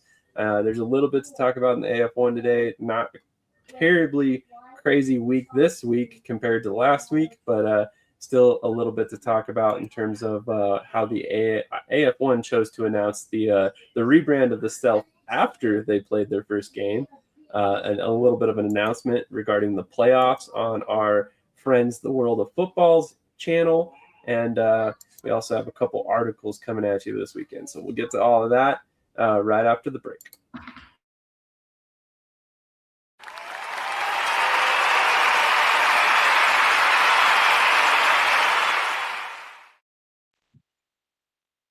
Hi, everyone. This is TJ from Shady Sports Network. I am excited and proud to be the first one to announce that we as a network are introducing a digital magazine, official one called Shady Sports Magazine. As many of you know, the bread and butter of our network is covering arena and indoor football, and that's exactly what this magazine is going to be about. It is going to be the first ever arena and indoor football central magazine, all the leagues included. You're going to also have a bunch of articles in there about past teams, going down memory lane. It's just going to be a one-stop shop for the already diehard fan. It's going to be an easy spot to get all of your info, no matter which league or however many of the leagues you may watch. And for the new fan or the casual fan, it may help you turn into a diehard fan now, because you're going to be able to get all the info super quick and easy, sent directly into your email. We will announce in the upcoming weeks when the inaugural issue is going to be released. And believe me, we will definitely keep you updated on our shows and network as a whole on how to sign up for that list to get it. Email for free every month. Thank you to the fans. And thank you for everyone watching.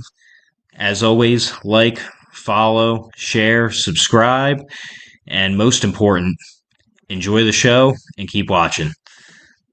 Thank you, and see you guys later.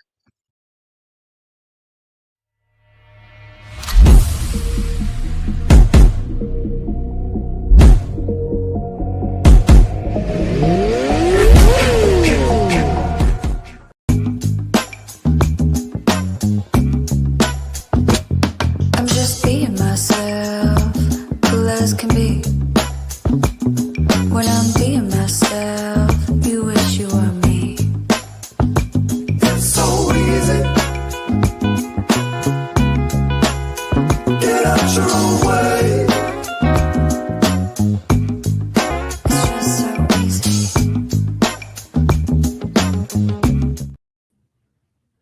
All right, make sure you are sharing this stream out if you haven't done so already. It definitely helps us grow this channel as we continue to move into the future. Also, keep an eye out. Working on a new little side project for myself, for the network as well, that will be coming out in the near future. Hopefully, we can make it work like I'm envisioning, because anybody who knows me knows I'm a huge fan of racing and cars and stuff like that. So hopefully finally start tying that back into the network finally. So looking forward to that, which keep an eye out. But a couple comments we're going to get to real quick before we roll into the AF1 stuff. Larry lives in Dallas. So if he lives in Texas, it's probably a pretty good opportunity or a pretty good option for Austin. Or if San Antonio were to make a move, you're willing to start your franchise with a coach who just won one game. How do you sell that to your fans? Well, you sell it to your fans with all the success that he had in Frisco previously, before moving on to Iowa. I like Dre, so it's not about him, just business sense. TJ needs to update his commercial. It still says the premiere issue is upcoming. You're right. We definitely do need to cut a new commercial, probably including some graphics and stuff. We'll get that going. I think that's a really good point, though.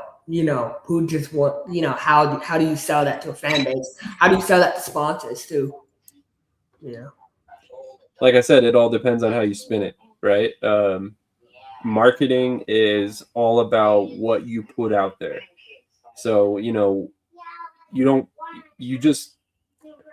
I don't want to say you act like Iowa never happened as far as his career goes, but you just don't put it out there in your promotional pieces. You focus on what he did in Frisco.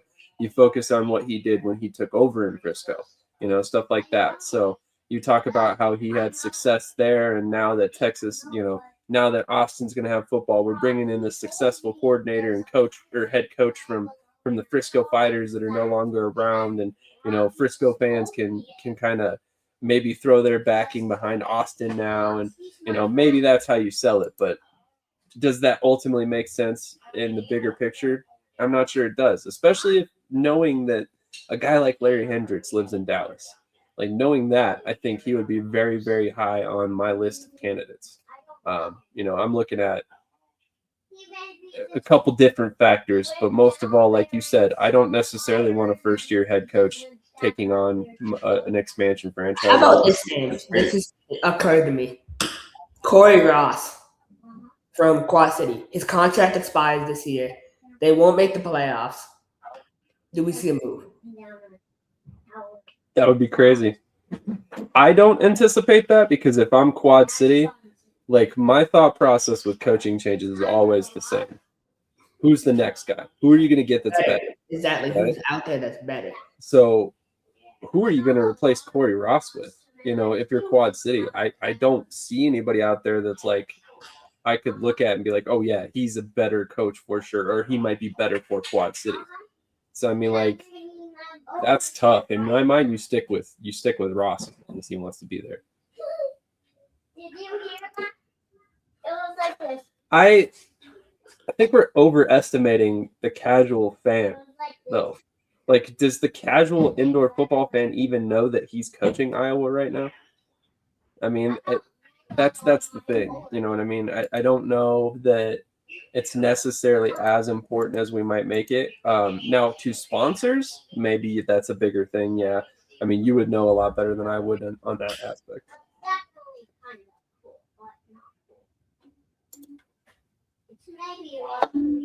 The Steam is looking for coaches. Who do you think would be a good fit? Krish, any pointers? Any thoughts? Oh my. For American League, I mean,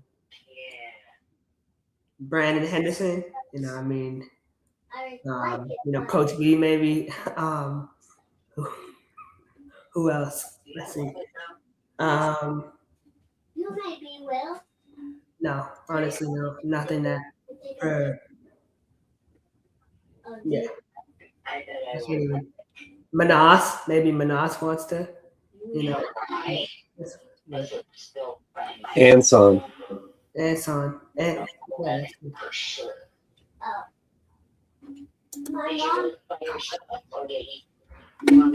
What's with the shots today? I mean, I'll take it, but you're right. That is my wheelhouse. You want to talk about some coaches that fit in the AAL? All right, I got one for you. Von Van Dame. I think he would be Coach D. I had no idea who that is, but he's a great guy, wide receiver coach down at Garden City. CJ Kane. He won a JUCO championship in Iowa. Really, he's a legit coach. Who's another one that would make some sense? In my mind, if I'm an AAL team and I'm looking for my first head coach, I think what I'm looking for is a guy who has playing experience in the arena rules.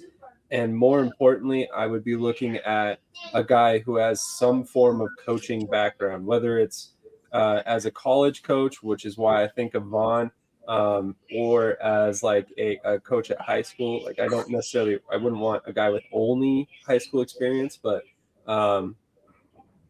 there are, a couple different guys out there that I think make a lot of sense because obviously, I don't think that it's going to be the same talent pool that you're looking at in the IFL, obviously. And I don't mean any disrespect by saying that. I just mean the budget is probably a lot bigger and a lot different in the IFL. So. That's how I try to look at everything when it comes to marketing. Like, how do you get the casual fans in there? Because that's the money. That's where the money is to be made. I mean, this is a legit point, though. Anyone know what the budget for those teams are? Like, do you know? Like, what are they paying for a coach? Does it depend? Are we talking specifically coaching budget? I do not know that. If we're talking annual budget, I know about what they're kind of aiming for, and it's a pretty big gap between the IFL's operating budget on a yearly basis. For like coaches, like how much less is it? You know what I mean? Like, okay, let's say, all right, let's estimate, right? So IFL coaches made like $55,000 a year, average 60 or whatever. So what would that be for the American Arena League? Honestly, I think it's a very much a per team basis because I don't think the amount. Well, obviously, you look at New Jersey. AJ's the owner and the head coach, so obviously, I'm sure he takes some sort of salary. Maybe not. I don't really know how he does that, but ultimately, I imagine that's a little bit different, right? But then with a team like Columbus, I imagine Damian Daniels is probably really well taken care of because, I mean, let's be honest, Columbus is a first-class organization. They take care of everybody in their league very highly. So, yeah, I mean, where is Roger Beck? He could definitely answer that question. But on that note, I think that, a team like, for instance, Texas, North Texas, I think they're probably, if I'm being honest, he says NAL head coaching cap is $30,000. That would probably be about the range I would expect for a head coach of this range, 30 to 40 grand a year, or something like that. So there you go. We try to follow NAL like a budget as far as head coaching. So 30 to 40,000. There you go. Martino Theus would definitely coach in the American Arena League. Definitely. You think so? As a head coach, 100%. He would love it. Really? Yes. I guess right now he is in the TAL as an OC. I didn't think about that, but he would be. He might be a good Kyle Moore Brown. Like someone like that. There you go. And honestly, Krish, to your credit, that's a perfect way for a young, up-and-coming potential future head coach in like an IFL to get some opportunity and get some experience under his. Yeah, Coach D seems to know a lot about the coaching process. Maybe he should be a consultant. for some of these teams. Honestly, though, really, like, call him up. Maybe he knows some people. I'm confused what this comment's at. Martino Diaz. Right. I don't know what's wrong with that. He's currently the offensive coordinator of a 6-0 team. I mean, who else are you gonna hire? Jordan, Tyrone. Like, let's be honest. Julian Robinson. Let's not go down this road.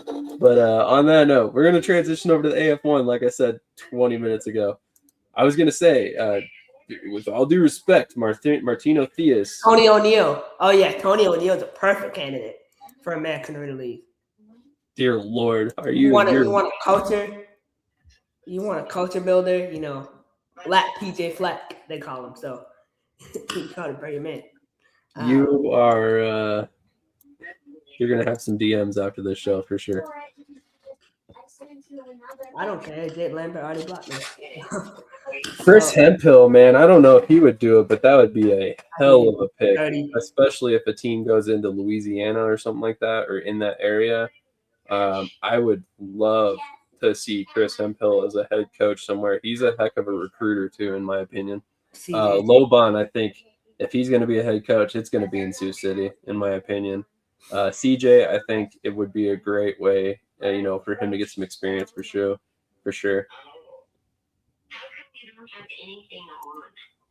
Bring the boat. That's kind of crazy. Someone who's not even involved in the league is able to rattle off three names like that quick.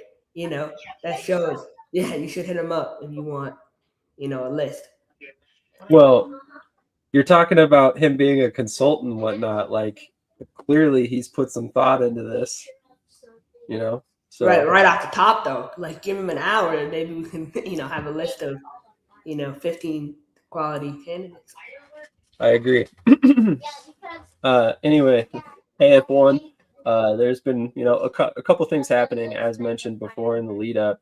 Oceanside rebranded before their last game with very little fanfare or announcement from the league. There has since been an announcement and a post about that from the league now, which I thought was kind of an odd approach. You have the league. Sorry to interrupt you. Xavier Jackson. Come on, man. Xavier, he got fired from New Mexico. Midway through, he would kill it in the American Riddle League.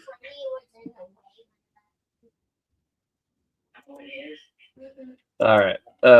I think that's enough on the coaching talk until next week. I'm serious, man. Come on, let's put a pin in that until next week so we can get through this AF1 segment.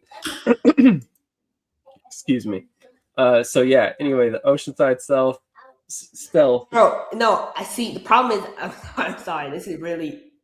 I've said his name probably upwards of 10 times, and every time you come on and say he's local and he's not leaving. So I don't know what to do. He's not going to leave. Would he leave for Jacksonville? For that, yeah. But again, he would need to start, I don't know where he would start, But I do think teams should interview him. He's a great quarterback coach. Yeah, yeah. Piece of my knee on the right. Fair. All right, so AF1, finally. I'm sorry. I was just waiting for you to be done. I figured it was easier that way. But you bring him still. I know because who else is there? We're running out of options of quality coaches that are out there. He's on your staff. He won a championship. You should take it as a compliment, honestly. And you need to restart your coaching tree too, because one branch was already cut off. So we got to rebuild it up. Was it cut off, or is it going to regrow? Brown being fired. That's part of his. It all turned into a firework. Wow. I know. Honestly, I've learned on this show. Sometimes you just gotta let it flow, right? So sometimes I just gotta wait and let the topics let their path run its course. So on that note, yeah, we'll get to the F1 maybe. No promises here, but anyway, Oceanside Stealth, they rebrand midweek. Don't really put out a post about it with the league. Seems kind of an odd situation. The league then puts out a post after the fact.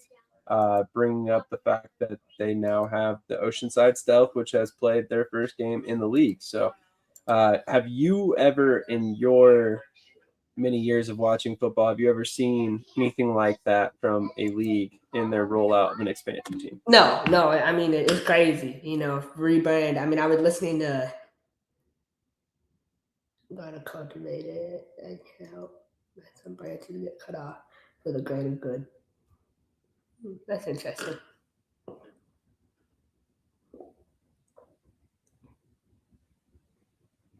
That's good. It's a good point, though. I like that. Yeah. And But, every coach needs to do that, to be honest. Yeah. But I had to go and pick a bunch of money.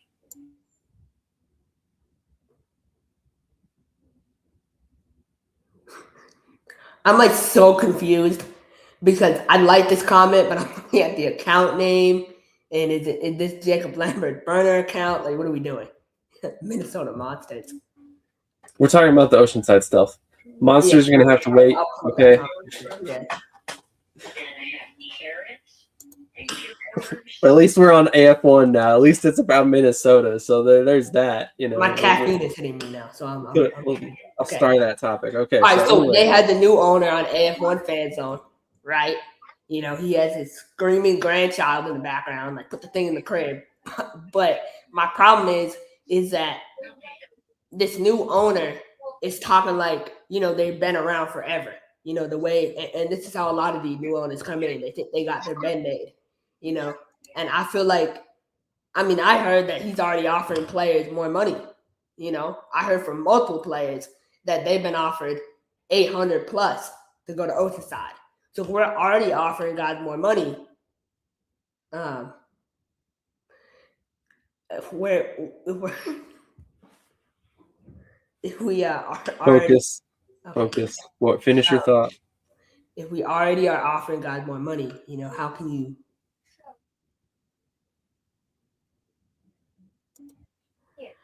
How many? How long can you expect to sustain? Is my point. So this owner comes on and he's like, "Oh, we want to make it a family environment. No cuss words from the players, all this stuff. That's cool and all, but like you have a lot of damage to clean up. That's my thing." To come to your message. Man, so much stuff to get to here in the comments, but wasn't he always part owner and he just took complete control? I don't know for sure, to be honest, on this question. I don't believe that they were in place before. I do know that at one point I was told in no uncertain terms that a woman had stepped in and had decided to start paying bills. I didn't know exactly who that woman was. After this announcement, I had assumed that the woman mentioned in this post, Margaret, was the aforementioned lady who came in and started paying the bills and making things happen for Oceanside at that point. So maybe that was the case. They were slowly taking over the ownership. They wanted to get things under control, what have you. But I do know at one point that we had pointed out on this show that Gino Gerbo, one of the guys who was directly involved with the Oceanside Bombers initially, and had been involved with the San Diego Strike Force previously, had basically just mid-season changed his title and jumped over to the International Arena League. So that was about 2 months ago, roughly right before Oceanside started having some issues of non-payment. And then all of a sudden, we heard that some of the bills had been paid. This woman had come in, and they basically just started trying to correct things. So, hopefully Oceanside can correct things and get back on the right track moving forward. But that definitely is a little bit of a concern long term. So they interviewed her during the last game. That interview was so weird. I don't know what, but something was just off. It's a she who owns them now. In this, it basically sounds like it's a couple. The transition to the Oceanside Stealth represents far more than just a name change. This bold new identity coincides with the official acquisition of the team by local business leaders Alberto Jean and Margaret Jean, who are committed to elevating the franchise. So, like I said, just a weird situation from top to bottom. The ownership group comes in mid-season. It's literally right before a game. We don't get anything about the rebrand. The rebrand happens. Then they talk about it after the fact. It seems like it was one of those situations where there was a plan that went awry very quickly, or there was no plan, and this was something that happened very last minute. So regardless of what it is, I really hope that this is, a path to stability for Oceanside. But regardless, whoever owns that team is going to face an uphill battle as long as the San Diego Strike Force are in town. You're competing for sponsors, you're competing for fans, you're competing for local talent, local coaches, et cetera, et cetera. So it's going to be interesting to see how Oceanside can sustain, as Krish mentioned.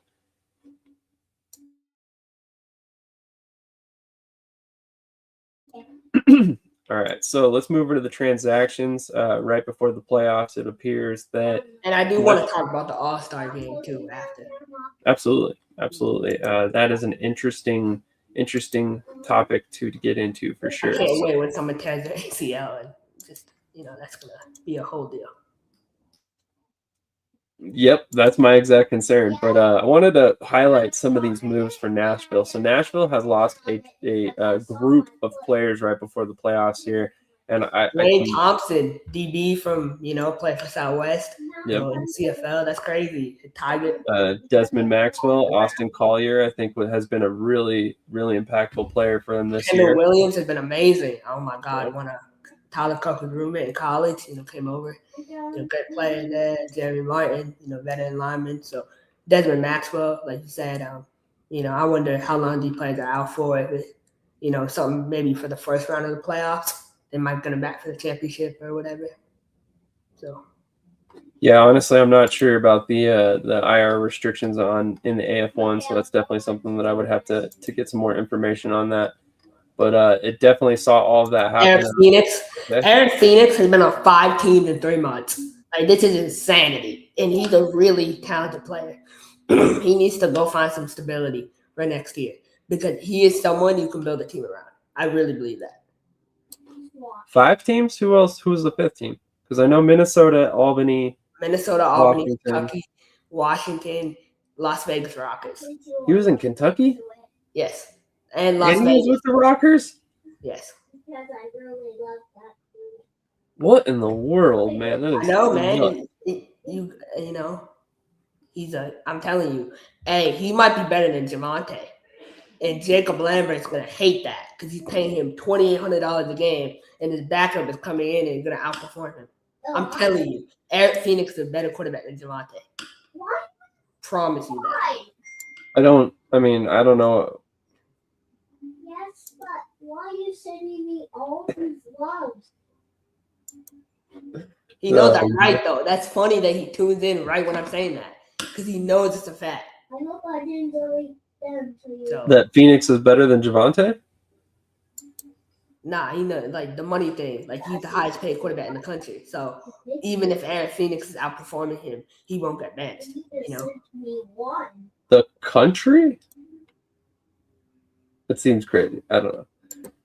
So, okay, I'm going to stay on the next left-handed thrower. Okay.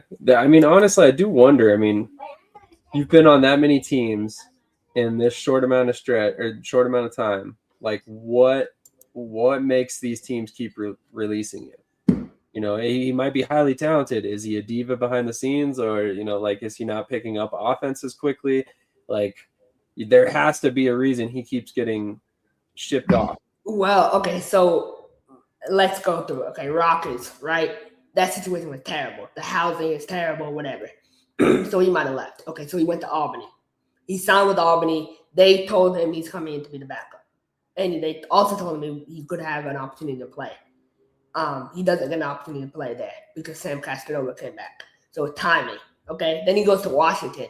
He plays pretty well in Washington. 18 touchdowns in like 4 games. did turn over the ball 5 times, but was pretty consistent. I felt like he was pretty good when I watched him. I think he showed a lot of good. Then, JR, we know sometimes his ego can be a little too big, so he made that move. Cut him, went to Kentucky. He went to Kentucky under the interpretation that things would be better. They're not. So he leaves Kentucky, right? He gets released. Now he's with Minnesota. So it's like, I don't know how much of that is really on him. He's a young kid trying to figure it out who got really bad advice. Whoever told him to go with the IAL, kind of screwed him over. So he just needs to kind of reset this offseason and find a good home, which he will. I wonder how much these IAL teams and AF1 teams really are kind of, I don't want to say messing up the market, but are messing up the perceptions of the market for some of these younger kids. Like if you're an Air Phoenix and you come in and the first team you sign with is Albany, and you're probably getting paid amongst the highest backups in any league. And then you go out and you're then in a place like Washington, which you probably took quite a bit of a pay cut to go over there. And then, going through the processes that he's going through, but also seeing like, okay, the IAL promised this. I was promised this in AF1. I'm now promised this by Minnesota. Like, that's got to be a situation where that kid may never consider to go play in the NAL or the IFL because they're going to hear some of the numbers that those teams pay and be like, why would I do that? I was told by an IAL team I'm going to make $1,000 a game with a $1,000 win bonus or whatever it is. Like, it seems like it's been a very interesting thing to follow along with over the past couple of years. He should probably go back to Albany next year. If that's an opportunity for him to do and compete with Kolka, yeah. It seems like Triple McGee has pretty much written off that Castronova is not coming back at this point. No, I don't think so. Whoa, okay, this cannot be a burner account for Lambert. So my opinion on him is I don't think he's a bad person. I told someone this. I don't think he's a bad person. I think he's surrounded by really people that are trying to, put their self-interest in above the team. That's the issue, in my opinion. I don't think he's a bad person. I really think he's a good, person. So. Well, and this would back up your claim that he's a good person. Why would he pay practice squad players to pay for Kentucky? Because he wants the game to go on and because he wants to honor his fans' tickets. He definitely doesn't care about the community. But when you have people trying to feed you lies and try to, yeah. Are you talking about him feeding lies to the community? I mean, look, people can say what they want about him, and I think he's kind of, I don't think he's my issue is my thing is he's paid everyone. Everyone's gotten paid on time. So I have one team that blocked me. All right, so pipe down on that. I don't. So far, he's working on a few others. I am. Yeah. He's trying to get Vegas to block him any day now. He would have blocked me during that whole week that we played. He would have. Honestly, I would not have been mad if he blocked me on Twitter. He had every right to, but he showed. That's when I knew. I knew before he was a high character individual, but how he handled himself during our little Twitter beef there, it shows. He could have blocked me. Only Krish Twitter beefing with coaches on that's hilarious. Is it a lot? What kind of what evidence is there that he hasn't paid for the team? Because if he hasn't paid for the team, why isn't there some sort of case about that yet out there? Is there a case out there that we're not aware of yet? Because I don't know about you, but if I owned something and somebody never paid for it, I would be doing everything in my power to get that something back and making sure that, it was back in my possession to be resold. Or what lawsuit? Where the only lawsuit I've heard about is the one of the TAL trying to basically say that he left his league affiliation agreement, which to my understanding was already handled. feel free to provide a link for any of this evidence you have, and we will definitely post it up. 100%. So anyway, let's get to the standings. Let's talk about football. Yeah, like I said, feel free to provide the evidence of what you're talking about, and we will post it up. But we'll leave it at that for now. But anyway, basically going into the playoffs, we've got, I think, one more game remaining for the season, or one more week of games going into the playoffs. So here we go. We've got Oceanside versus Michigan, Beaumont versus Minnesota. But what I wanted to talk about specifically regarding the playoffs is that as of recently, it was announced on the World of Football via their exclusive Michigan Arsenal coverage that the Arsenal have been rewarded with a home playoff game, despite the fact that they are still, not finished with their particular schedule. And there's still, if you look at the standings, technically some teams ahead of them who should be getting those home games. So I wanted to talk about that real quick before we get into the actual playoff breakdown. But why do you think this is the case for Michigan getting that home playoff game? It's simple. Kentucky can't pay their rent. They haven't paid all year, so they're running out of money. A lot of star players have left. Zeke Rose, he left. I wonder what, great franchise he's going to. But Joe Powell, he might be leaving too. I assume he left at this point. Darius Prince, he's playing with Cincinnati in the International Arena League, from what I understand. So, yeah, I just think Kentucky can't pay, and they don't want to fold another team because they're already so embarrassed. It's been a disaster all year. Folding another team at this point would just be bad. So they're like, whatever. The crazy part about this is now that if that's the case, and if Kentucky cannot pay the rent in their arena, and that is why Michigan was awarded a home playoff game, then you have to question, who is the Kentucky team that's going to be showing up to these playoff games in the first place? And is that even a good look for the team? No, it's going to be a terrible look. It'll be a bunch of semi-pro guys. What it is now, it's the Odessa Drillers, right? Odessa Barrels or whatever the fuck they call them. You know what I mean? Coach B, in his mind, thinks his players can compete at the highest level they can. There's the reason why they're there. So, it's just going to be that. It's going to be embarrassing. But my boy Malik gets a win in the playoffs, so I'm happy. Well, and I have to ask, if they get that win, is there the potential of Michigan actually kind of, sneaking a win over another team and finding their way into the championship game? It depends. I think they can go to Albany and beat Albany 100%. But it also is Castanova going to come back? Well, I can't see your whole shadow. That's a good question. I respect Damon Ware, Coach Ware. Obviously, we talk, but if Castanova doesn't play in the playoffs, don't give me that. Don't lie about it. To be honest, that's my thing. Don't try to say I wanted to give the young guy playing time. That's BS, man. Come on, just say his price got too high. We couldn't afford it. You could never be like that because you're private or That's fair. That's fair. So as of right now, it looks like Nashville, Albany, Minnesota, Kentucky, Michigan, and Washington are the in. Assuming that this weekend's games fall that direction. So technically, I think, I haven't looked that closely at the playoff scenarios, but I believe that technically Beaumont could still sneak their way in somehow, some way if they get a win this weekend.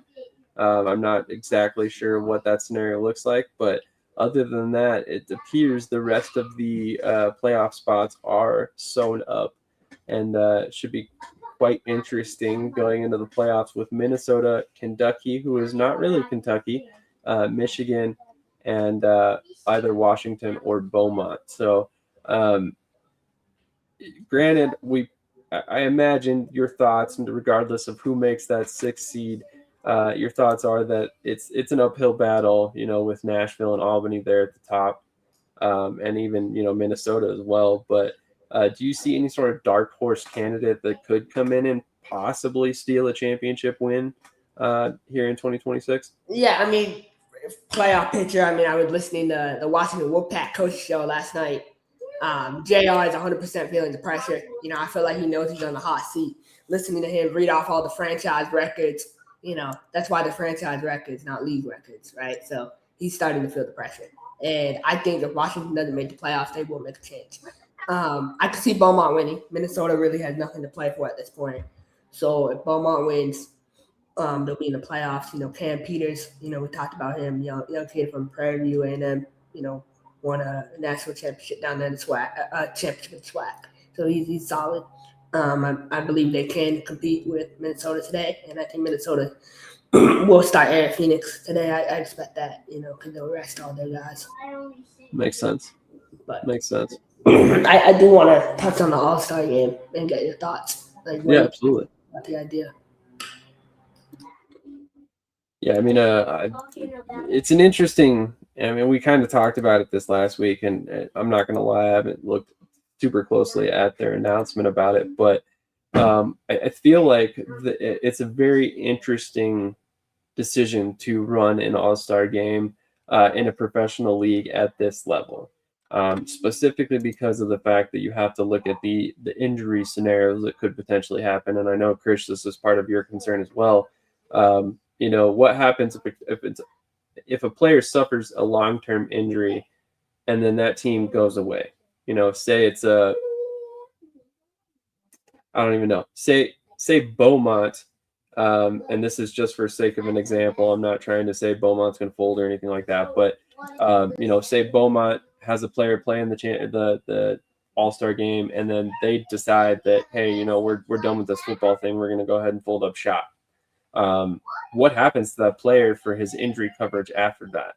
Because at that point, do they, you know, does he have to go through suits and whatnot to try and get the money for his coverage at that point with the owner of Beaumont? Do they just pay him out? Like, how does that situation work?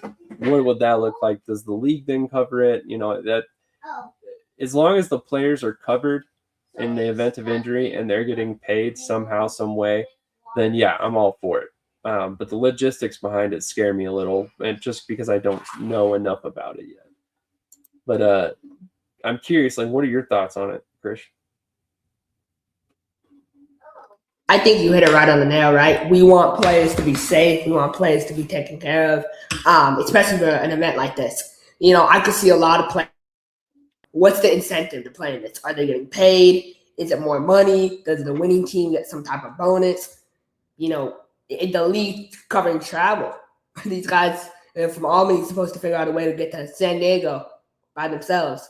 Are the teams covering that? Like, there's not enough detail. And the fact that we're 1 month away from this and we don't have details is kind of crazy to me. It seems kind of soon. I agree.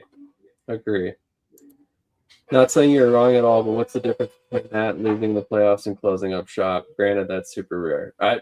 There's nothing. There's absolutely nothing different. But this is asking players to go play an extra game.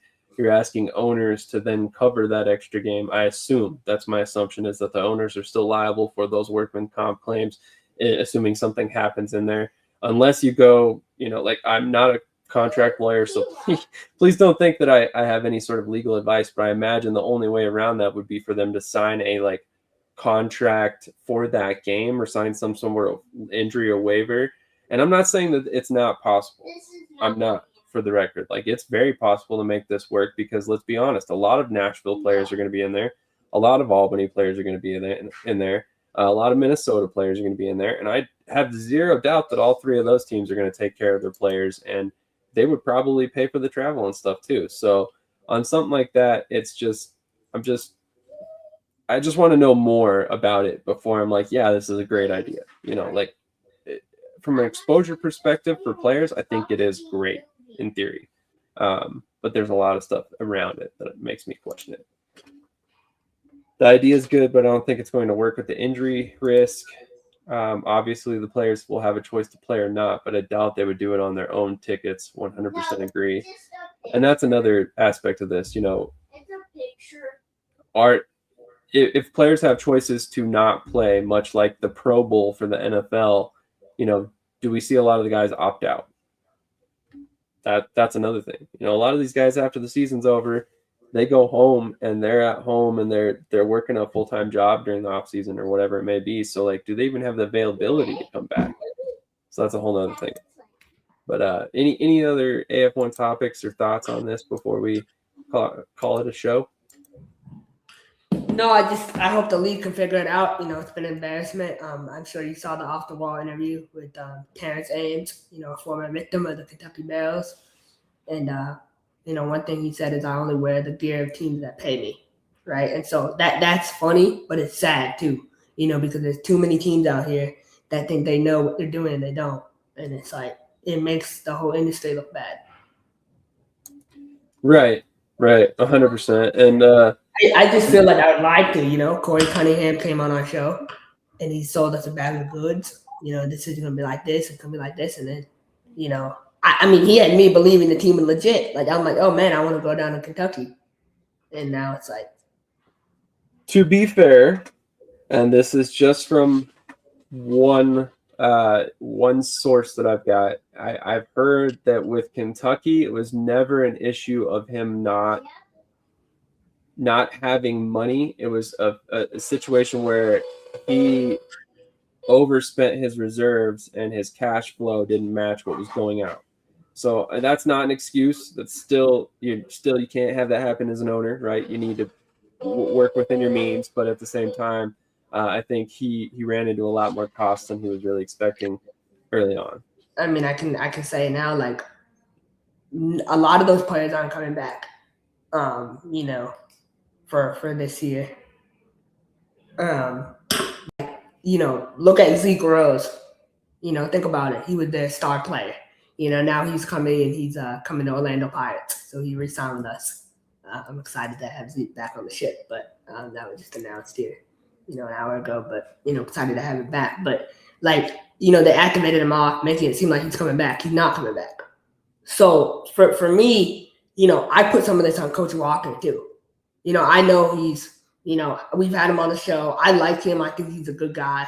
But, you know, your real leadership abilities show in times of adversity, right? And this is a time where your guys are not getting paid. Like, you got to be there for your plays.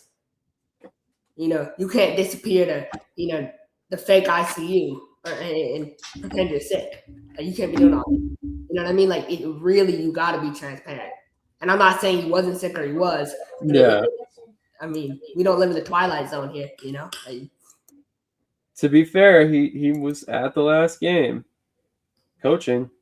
He looked fine to me. I mean, like. Well, Coach Walker is a very unique individual, man. Like, I wouldn't put it past him to be, like, on his deathbed out there and, like, coaching and making it look like he was fine.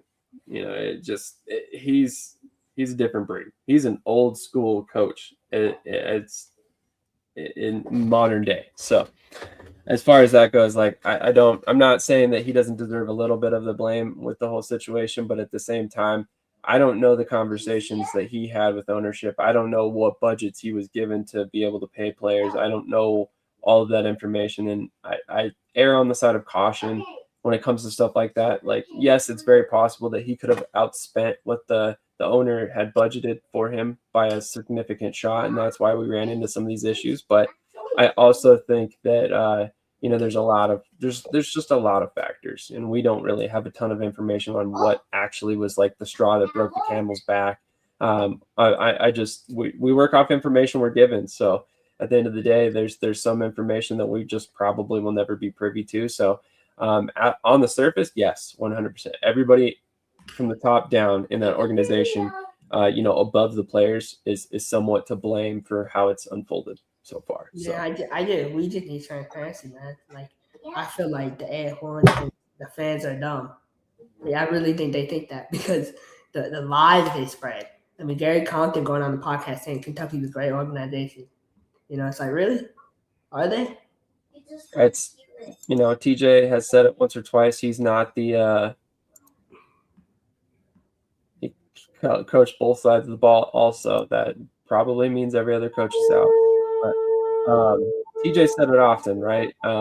It's not the early 90s anymore. You can't just hide behind stuff that you say, No, everything is public. Everything is out there, like he said. And, it's easy to talk to people. It's easy to, see what's going on. Right. And there's a reason why Zeke, left Kentucky and is going back to Orlando, because he treats his players right.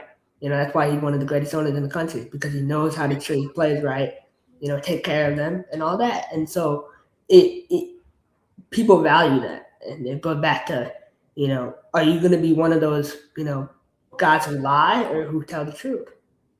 Right. It's your legacy. That's all you got. Your name is all you got. So you're not wrong. But on that note, we're going to go ahead and wrap it up this week.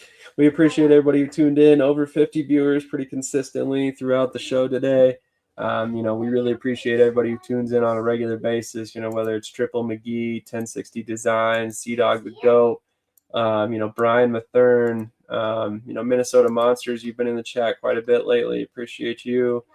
Mike Davis, as always. A bunch of people that have been here today. Really appreciate all of you guys for tuning in and being a part of it. We wouldn't be here if it weren't for you guys watching every week, and we appreciate all the guests who came on. Thank you for Jordan Davis. Hope you enjoy your bye week from my friend, and then best of luck next week against the Pirates. But on that note, we will catch you guys next Saturday, 8 a.m. Eastern time, hopefully right on the dot next week, given I will hopefully have my computer issues figured out. So with that, we'll talk to you guys next week. Have a great weekend. Enjoy the week of football. And definitely, if you have not done so already, hit up the Facebook page. Go comment on those 2 graphics that we mentioned earlier. And we'll catch you guys in the next episode.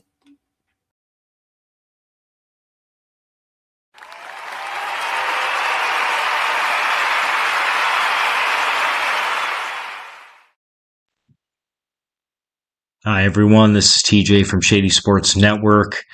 I am excited and proud to be the first one to announce that we as a network are introducing a digital magazine, official one called Shady Sports Magazine. As many of you know, the bread and butter of our network is covering arena and indoor football, and that's exactly what this magazine is going to be about. It is going to be the first ever arena and indoor football central magazine, all the leagues included. You're going to also have a bunch of articles in there about past teams, going down memory lane. It's just going to be a one-stop shop for the already diehard fan. It's going to be an easy spot to get all of your info, no matter which league or however many of the leagues you may watch. And for the new fan or the casual fan, it may help you turn into a diehard fan now, because you're going to be able to get all the info super quick and easy, sent directly into your email. We will announce in the upcoming weeks when the inaugural issue is going to be released. And believe me, we will definitely keep you updated on our shows and network as a whole on how to sign up for that list to get it. Email for free every month. Thank you to the fans. And thank you for everyone watching. As always, like, follow, share, subscribe, and most important, enjoy the show and keep watching. Thank you, and see you guys later.